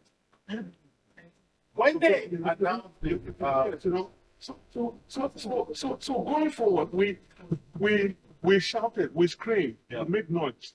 I can tell you that the next hard money is not going to be. it's not going to go, because it is enough. In fact, they are beginning to insist, and I think the media should insist, that we are a secular country. Government has no business funding pilgrims or whatever, stuff like that. Let's put the money in development. As in culture, Like what they have done. Obasanjo said just only yesterday, at a forum, that 3 policies that this government has enunciated. Removal of subsidy, of petrol, removal of subsidy on naira. People can call it multiple, whatever. It's subsidy, whatever, you know. And the Niger arrangement. Niger arrangement, the president actually was not well advised, and he created this backlash, multiplier thing. That is the reason why Niger has chased America away, chased France away. Everything rather that now we're facing the risks of worsening insurgency situation. Yeah. Because part of the reasons why some of us actually propose in my writing, say at the point that Nigeria should accept military base from the US, is that it helps to raise some of these things. You know, because why do you think, you know, they go to Sambisa Forest today and they go and do whatever they have done, they come back and the people are still in Sambisa Forest. There are swaths of land that are occupied. If we have enough military to remain in Sambisa Forest, the people will not inhabit it again. They will not. And do you know something? In the days of the colonialists, there were people that were called forest police. Yeah. Their function was actually not to stop insurgency. They were to monitor our local produce, our trees. They were logging trees. Okay? And stuff like that. But because of their presence in this forest, bandits couldn't be there. Bandits couldn't be there because these people were looking at the trees, marking them, seeing whether there is legal logging, whether people are spreading them, whether people are doing it. So there was military or police presence in the forest. So the forests were safe. So right now, that's why my friend, Lila Lake, has come out to say he wanted to create another police force for mineral resources. Because right now, I'm sure you guys are aware, the Chinese are in fact all our bush to our forest. They are not taking only our services, they are taking our gold. They are taking our uranium, you know, and because the place is full, nobody is governing it, you know. So these are the decisions that the president made. The person just said there are 3, and 2 of them were okay, but they are not properly implemented. And he said the 3rd one, which is the Nigerian coup and whatever, was completely out of work. But because the president is retracing his step, elders spoke to him. Yeah. As he said, I'm close to government yet. Elders spoke to him, and he withdrew some of those decisions. You can see he has welcomed them back into the thing. They have opened the borders. They've done this, they've done that. Because of those issues with this and they have corrected them. With respect to subsidy, we all are aware that people are hammering for him, and which I don't like. I'm countering them and saying, okay, we're angry that he removed subsidy because it's hurting all of us. Now, the man, one way or the other, is slowing down. So they are bringing back subsidy. People are saying, he's bringing back subsidy, he's bringing back subsidy. I will not happy that he's bringing back subsidy. If he didn't bring back a bit of subsidy, we'll be paying 1,000 naira for fuel right now. So, what I'm saying, we're looking for a solution. The man is not God. What he decided to do, a lot of people couldn't do it. And we know it's popular. I'll give you a simple example. Towards the end of the regime of Buhari, he decided that NNPC should be selling our crude and using the proceeds from our crude to buy finished petroleum products. Prior to that time, the proceeds from the sale of our crude was going to CBN. So CBN was in a bit of it to manage Naira. That's why you were paying 400 Naira, whatever. Now you're paying 1,000, 200, 1,000. So he was using it to manage food. But towards the end of the regime, they talked to Buhari and agreed that NNPC should take the entire money from crude oil and use to import finished petroleum. So none was going to CBN anymore to manage dollar, whatever, you know. And also, all the money was going to them. Do you know that when President Tinubu came and changed the policy and said subsidy has ended, do you know that NNPC came and said that the federal government of Nigeria is going in 2.8 trillion? What does that tell you? A lot of people are not seeing it from that perspective. It means that the whole money we were selling crude oil was not enough to fund importation of petrol. So we're owing them. So if we're owing them, it means that everything we're generating, because crude oil generates, generates over 90% of our income. But We're using everything.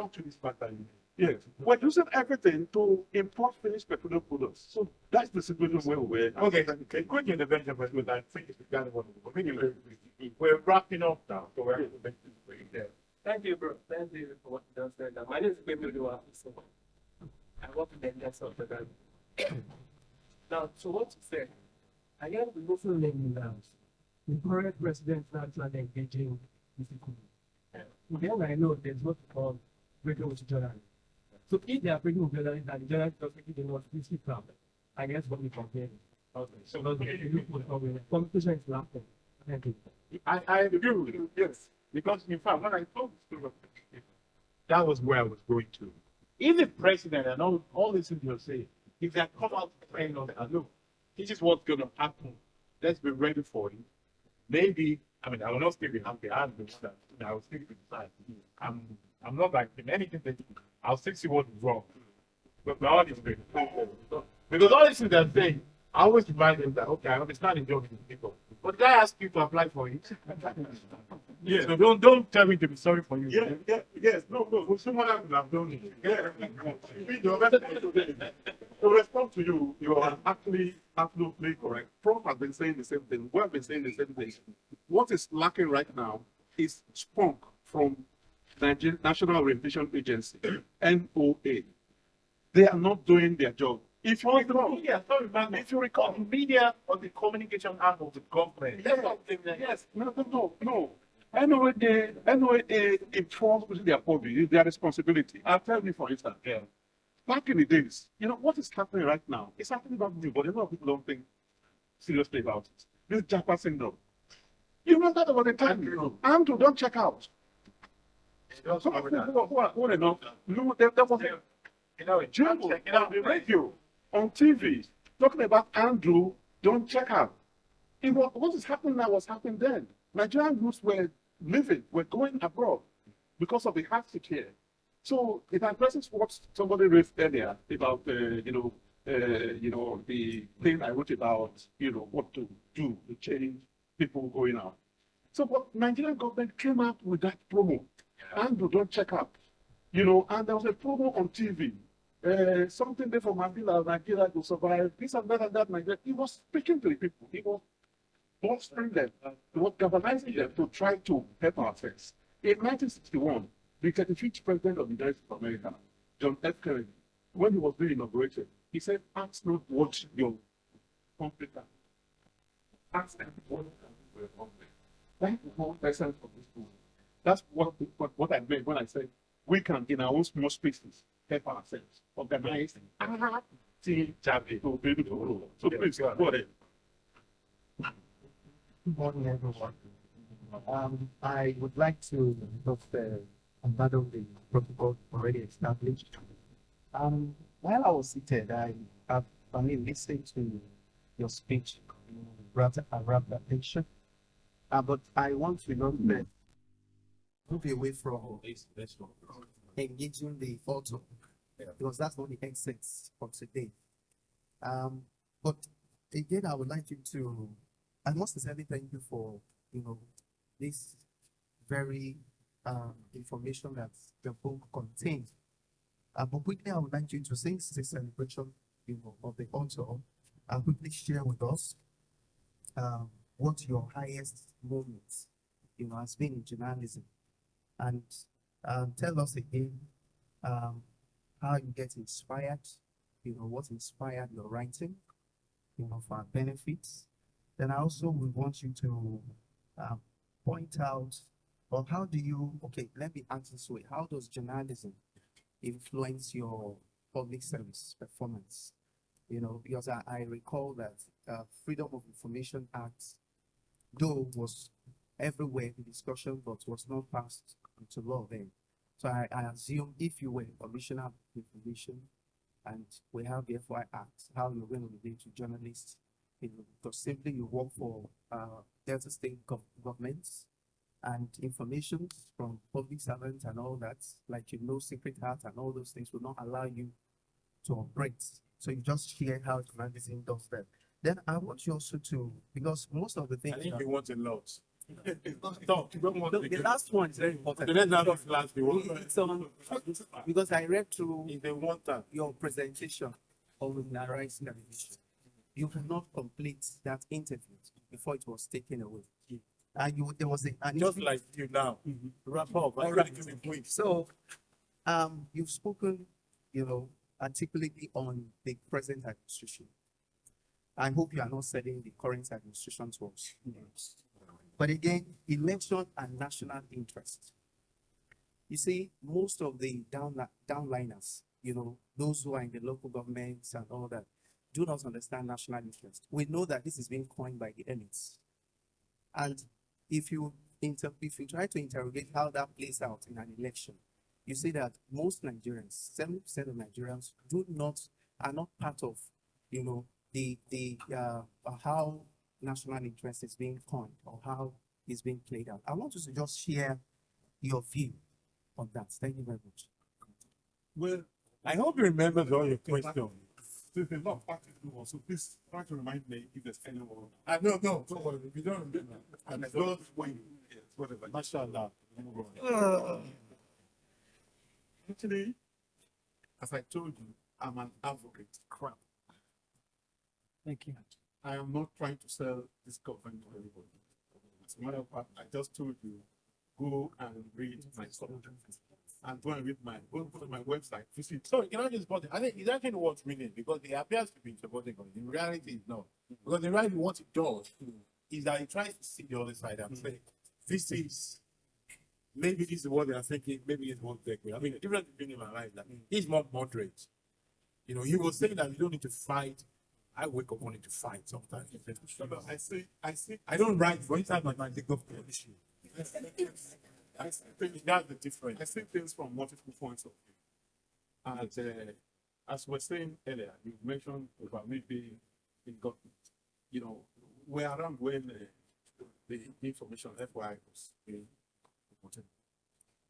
You are aware that even government doesn't even follow court ruling, and much less FY. So that's why it's difficult to be able to use FY to get anything. Government complete ruling. There's a ruling. In fact, there's one going on right now in Congo. There's a court ruling.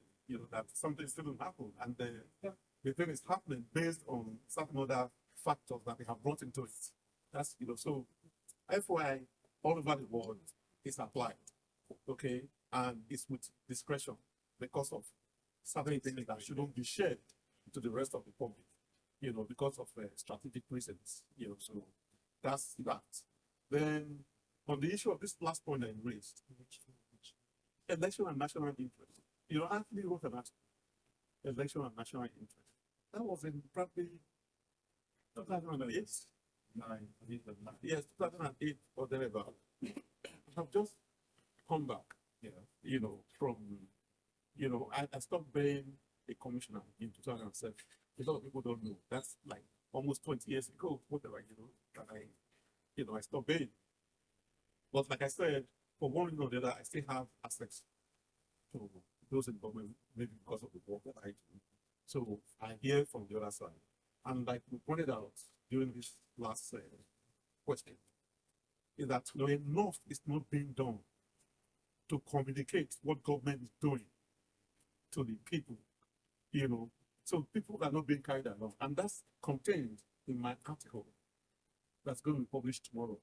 That government should do more than they're doing right now to carry people along. Because the people need to know what's happening. You're a journalist, so you understand that communicating and not communicating well to the people. It's like trying to wink at a lady in a dark room Or as a guy, right? ladies wink now these days. In a dark room on side. So that assuming this room is dark now, the lights are turned off, and you are trying to wink at somebody. That's what it is when you're not communicating correctly. So the government is not communicating correctly. They're just assuming that people understand their motive. If you ask me, government under IBB communicated better. Because IBB, they cost us to debate whether to take IMF loan or not take IMF loan. We debated it. People compared the price of a bottle of Coke to the price of a bottle of petrol. Chris Ryan in NTA did that at that time. That's to show you how involved everybody got with that. What we're doing right now is SAP 2.0. That's what's Structural adjustment program. That's what we're doing. 2.0. Look, so when IBB did it, he got us to buy into it. Because we debated it, we talked about it, we knew, we took the option. In fact, we made the decision that we didn't want IMF loan, that we would do SAP. Okay, but right now, I want them there. it is now being, these policies and changes and disruptions are being, it appears as if they are being forced down our throats. We don't have a buy-in. We don't have any investment in it. So we are not making that sacrifice because it's not been communicated to us. We're not carried along. But we're saying going forward, that should change. We should get the people involved. We should let people understand what we're doing. That we're doing what we're doing today so that their tomorrow will be better. And that if we remain in our comfort zone, which is unsustainable, using all the money we make from crude oil, 90% of our income comes from crude oil. While using all of it to import petrol, what are we going to use to, we're borrowing money to pay salaries, for Christ's sake. You know, so people don't know. If you and I know this, we will practice support to say, let us suffer this pain now. We have to choose our pain. And it's many. We have to choose our option. Either we choose the option of regretting, or we choose the option of taking a temporary pain. Thank you. Thank you very much. Give him a round of applause. Good morning. My name is Yes, Go ahead. My name is I write for the Punch newspapers. I actually want to talk about the motivation for being from the street.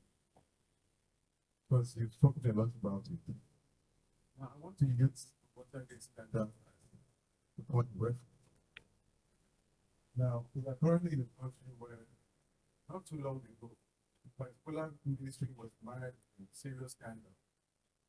And today, the person who oversaw that scandal is the president of the state. Is the president of the Senate. As a journalist, all I can do is write. Right. But not a policy maker.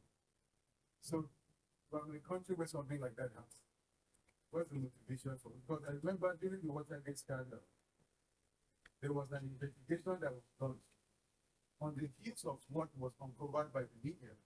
So as a journalist in such a climate, I said, that's the way it's working. Look at an investigation, which led to the resignation of a United States president. So I don't need anybody to motivate me. What I'm doing to work on. That's a very clear question. Before my I just want to put something in perspective. The investigation that led to the registration after the publication of the Watergate scandal had to pick up a public school, not before. So when they were writing, they were not sure something was going to happen. That's your motivation there. You could be our Watergate scandal right now. Exactly. You're not going to be assured because if they had your doubts, they wouldn't have done it. Does that make sense? I'm not saying to shut you up. I just want you to look at it that way. You get what I mean? The actually, So Prophet is totally right. You know, when the person who wrote the Watergate article, I can't remember who about it. Say yes, but people. Yes, you know. When they did, yes, I'm telling you that I did show that. I'm telling you from their nickname now. When they didn't know that what happened was going to happen. And it was continuous push. Yeah. That made the thing crystallize. And there was now an investigation. And actually nothing would have happened. But somebody who was involved now made a confession. He got to the point and said, hell no, Can't hold this anymore. this is just, I can't do this. My conscience cannot hold it. And stepped out. So, like we're doing right now, that may happen. We're all aware of the certain state governor in the north who they say they saw stuffing dollars into his car and stuff like that, those kinds of things and whatever. But, you know, that's mere, you know, indictment. You have to convict. They did not, the Watergate thing did not crystallize until there was conviction. Okay? So, it will build up. It's not over. Watergate did not actually also happen overnight. It took some time for it to happen, you know. And maybe you would also refer to better gates. Okay? Now, government has done what it needs to do. Yeah. That minister has. I think it actually happened. It was meant to happen quicker than Watergate. Yes, much quicker. You know, so because these days you have the social media, so a lot of information, a lot of things came out and stuff like that. So the person has been suspended. Departments and units under that whatever are shut down. The whole place is being reviewed. Government is probably going to take action if they find conviction. You know, but something is being done about. What's your? It's also in my article. My article of tomorrow, that government should actually, that the only shortcomings that I'm seeing of government right now, that unlike the previous one, we're not indicting government for corruption because the one person that has been found to be corrupt has been suspended. Maybe we're going to be still upset with government that there are people who have been indicted, who have played prominent role in government right now.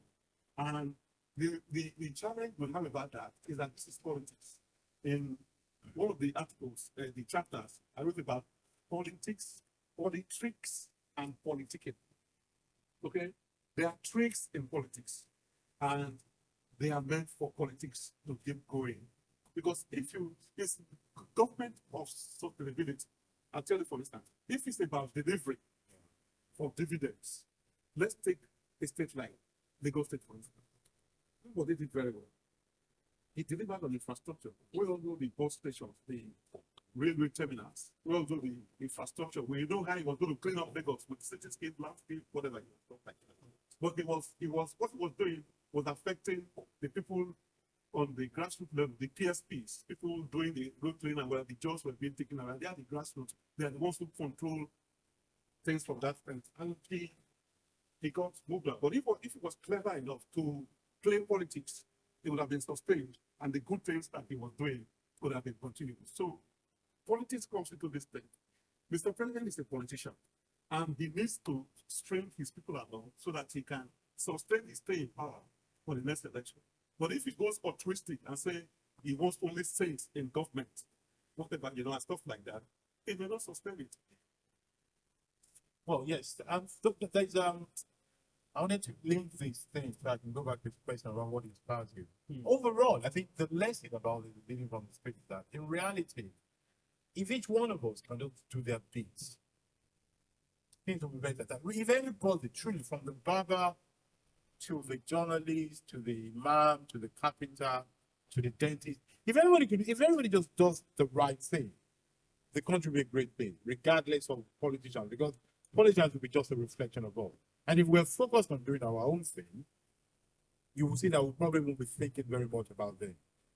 I think we think too much about them. It's part of our problem, and they just bring life. But that, and who was the person that was rated in their hand? I can't remember. Well, once that person suffers again, I think it was asking part of the question. He asked so much question. Part of it, but I wanted to touch because there's something personal to you, well, professional, personal. What motivates the journalist, the high point of the career, the thing that pushes you? I think that's a good takeaway for all of us. Now, you know, what makes us think as a practitioner? Is to help in building society. That's what it is. I see things going wrong, and I know alternative to those things going wrong, how to fix those things going wrong. And I thank God that I have the opportunity, I have the platform to be able to communicate these solutions, which I think are necessary to these people. And the reason I find these solutions is because I read far and wide.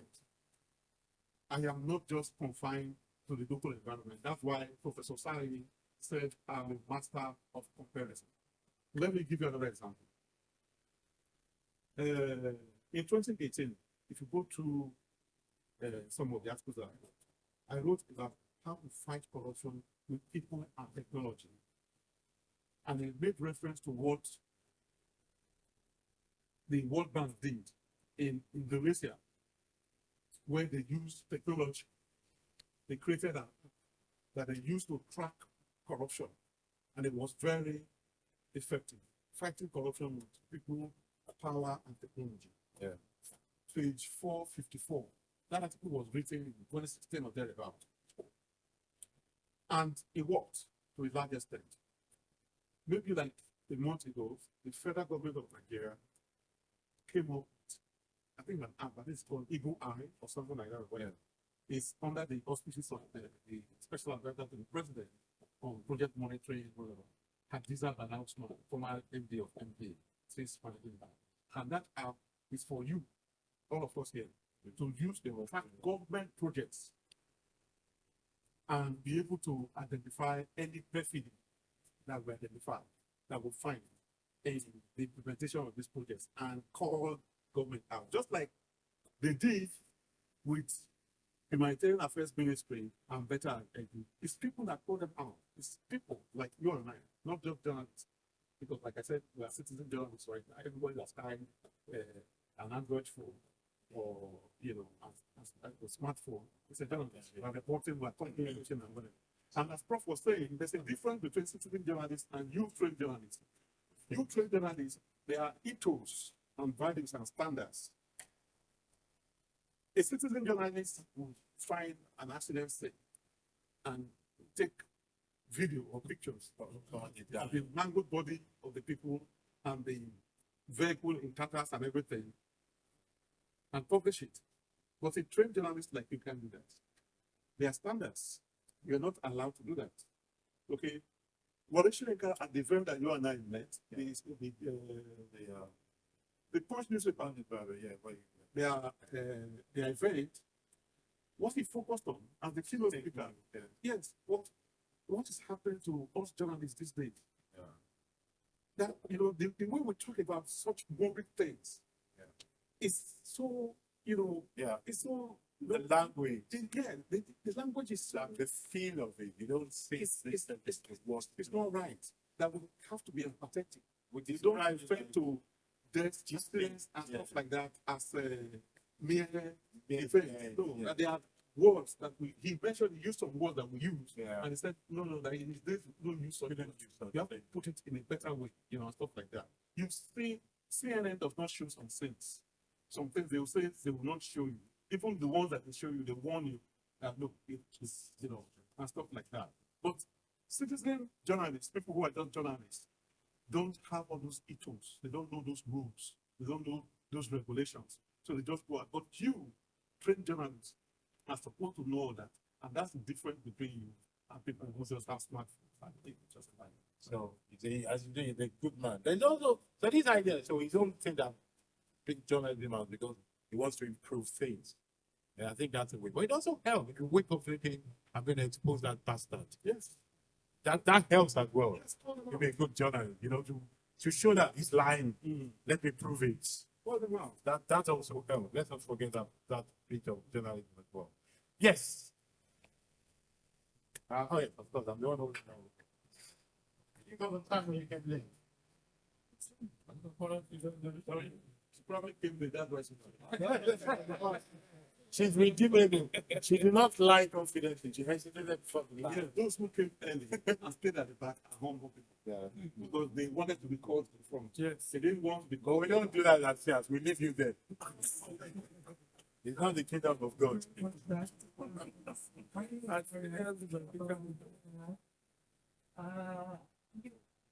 I'm sorry. This is like people want this question. Sure. Where does freedom of expression come from?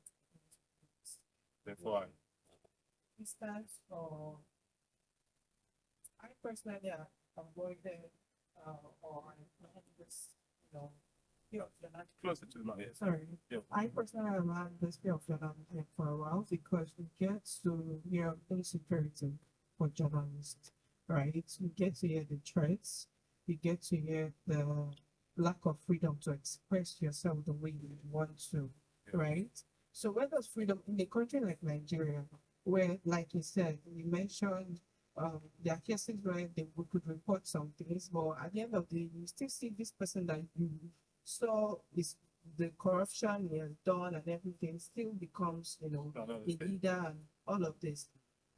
How does how do we get to feel confident enough to express ourselves? Well, I think seeing is kind of the follow before Magnus spoke. Before he speaks again, the first thing is that we must realize that it is the activity of those journalists that led to the Watergate investigations happening.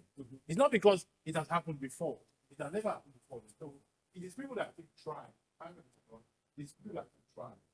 And the other thing that journalists find lawyers, like pastors and imams, they know very well when they stand up in front of you every Sunday and Friday and say, don't steal, don't lie, don't take somebody else's husband. There are people that are still going to do it, but they keep saying it, hoping that as they keep saying it, they will say it one by one. They start from the person that arrives first, they go to the one that arrives second, they don't give up. But if you say somebody is corrupt or this, and they promote him or her from governor, become commissioner, you write another piece, call him the thief and graduated. That's nice. Masters have then say the thief has been promoted again. Write a piece called how to become a commissioner in this thing. Steal some money, steal more. If you do something, you keep going on one way as well. Because your validation does not come from their action. Your validation is you doing your own thing. Does that make sense? Yeah, yes, sir. My question exactly is, how do you deal with the stress that come with it? Yeah.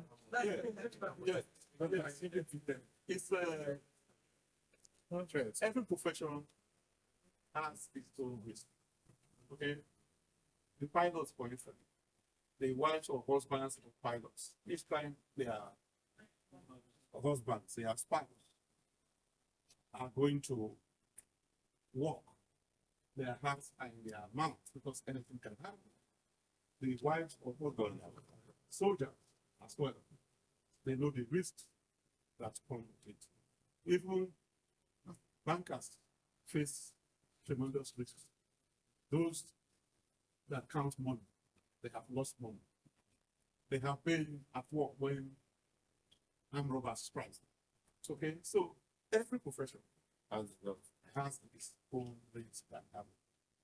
And so we have to learn how to deal with them. The only people that are safe are the people collecting target money. Until lensers change. Even that one we thought they were safe. Yes. They will realize that one is not even safe. Can anybody think of a safe profession? No. So there's always safety issues in these states, but we have to also keep fighting using the organization, the umbrella bodies for journalists to protect them. Like, for instance, how pressure was put on government and the editors of the smaller organizations that got arrested were released. Even in making this presentation, in fact, when the Attorney General of the Federation, made the categorical statement, that no journalist will be clamped down, will be clamped in jail, will be locked up outside the laws of our country. And it's all said and done. It's easier said than doing it as well. So there's nothing that's perfect. So these things will continue to happen. And you just do your bit. Right? Yes, we just do your bit. Because that would be an example of somebody that I went to go and criticize. Only for the man to be doing a good job. What do I say when I say it now? Exactly. Because I was categorical that they should not choose him as so all of a sudden he's actually acting very well. Yes, doing his best. So what we're doing is doing our best. And also, please, knowing that you're not perfect, apply what you are taught in school. Responsible journalism is very. That's why I kept emphasizing that that's the difference between you and the trained journalist and the citizen journalists, people who are just carrying smartphones around and just snapping anything and doing with this. You know that there are limits that you have to draw. There are boundaries that you cannot cross. If you are not sure, don't publish.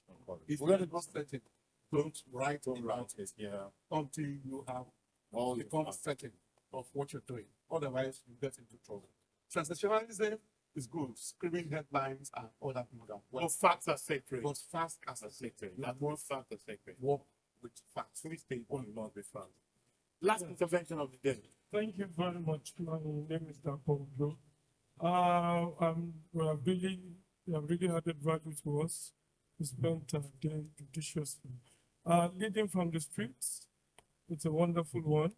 But my real concern that I want you to address headlong is our leaders, the failure to obey the rule of law.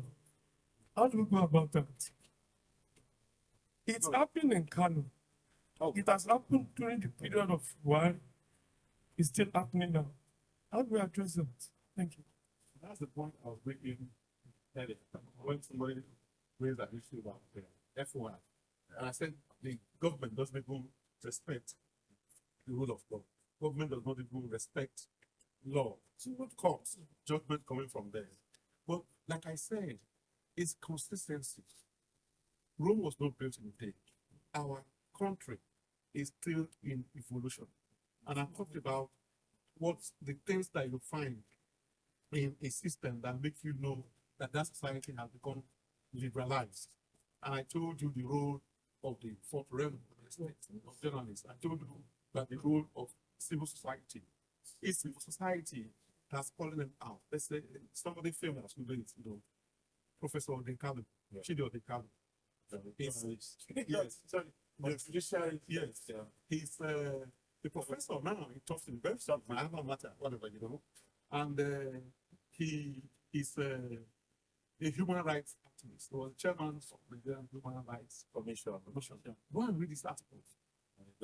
He calls out the people in the judiciary by name. And I'm amazed, and I call him and say, Prof, whatever. But he's a professor, so he knows the game. So he knows how he maneuvered. Yes, he maneuvered. And he avoids, yes, lying there. Yes, so he's very sure-footed in the way he deals with these things and stuff like that. But he calls out the judiciary all the time. He calls them out all the time. In fact, his last piece, or one of his last pieces, is judiciary. He called them abracadabra. I think to the point of what exactly we go to implement what he paid. From where we started from, if everybody does their bit, in the end will be okay. Because if the government is running foul of the law, what the media needs to do is to call attention to it. Then call attention of those who need to implement it. And call attention of the civil society. So you're on the fourth and the fifth and say, call them to say, look, you're not doing your job, you're not doing this. And every time, perhaps, when you meet the people who are running foul of the law, remind them that, do you remember you're running foul of the law? That should be an open question in every gathering. So, in our respect, as the out of time, it's 12 o'clock. I will finish at 12 on the dot, as promised, because we believe that punctuality and promptness is key to everything we do in life. Being organized. When you say you start at one time, you start at that time. When you say if you finish at that time, you finish exactly at that time. That is what breeds reliability. I always tell somebody, people this, don't come and tell me there was traffic in Lagos, because I've known Lagos close to 60 years, and there's always traffic. Don't tell me your shirt is rough because there was no light. There's never been lights. You just plan around the space. It's about planning. If they tell you an event starts at 9, don't think you have to be there at 9.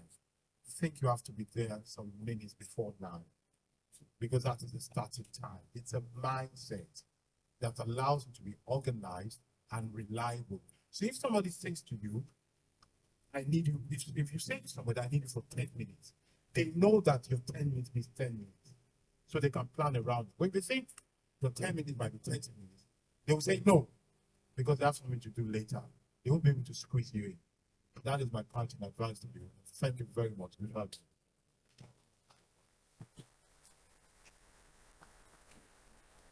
So, yeah, well done. They should be music, this kind of thing.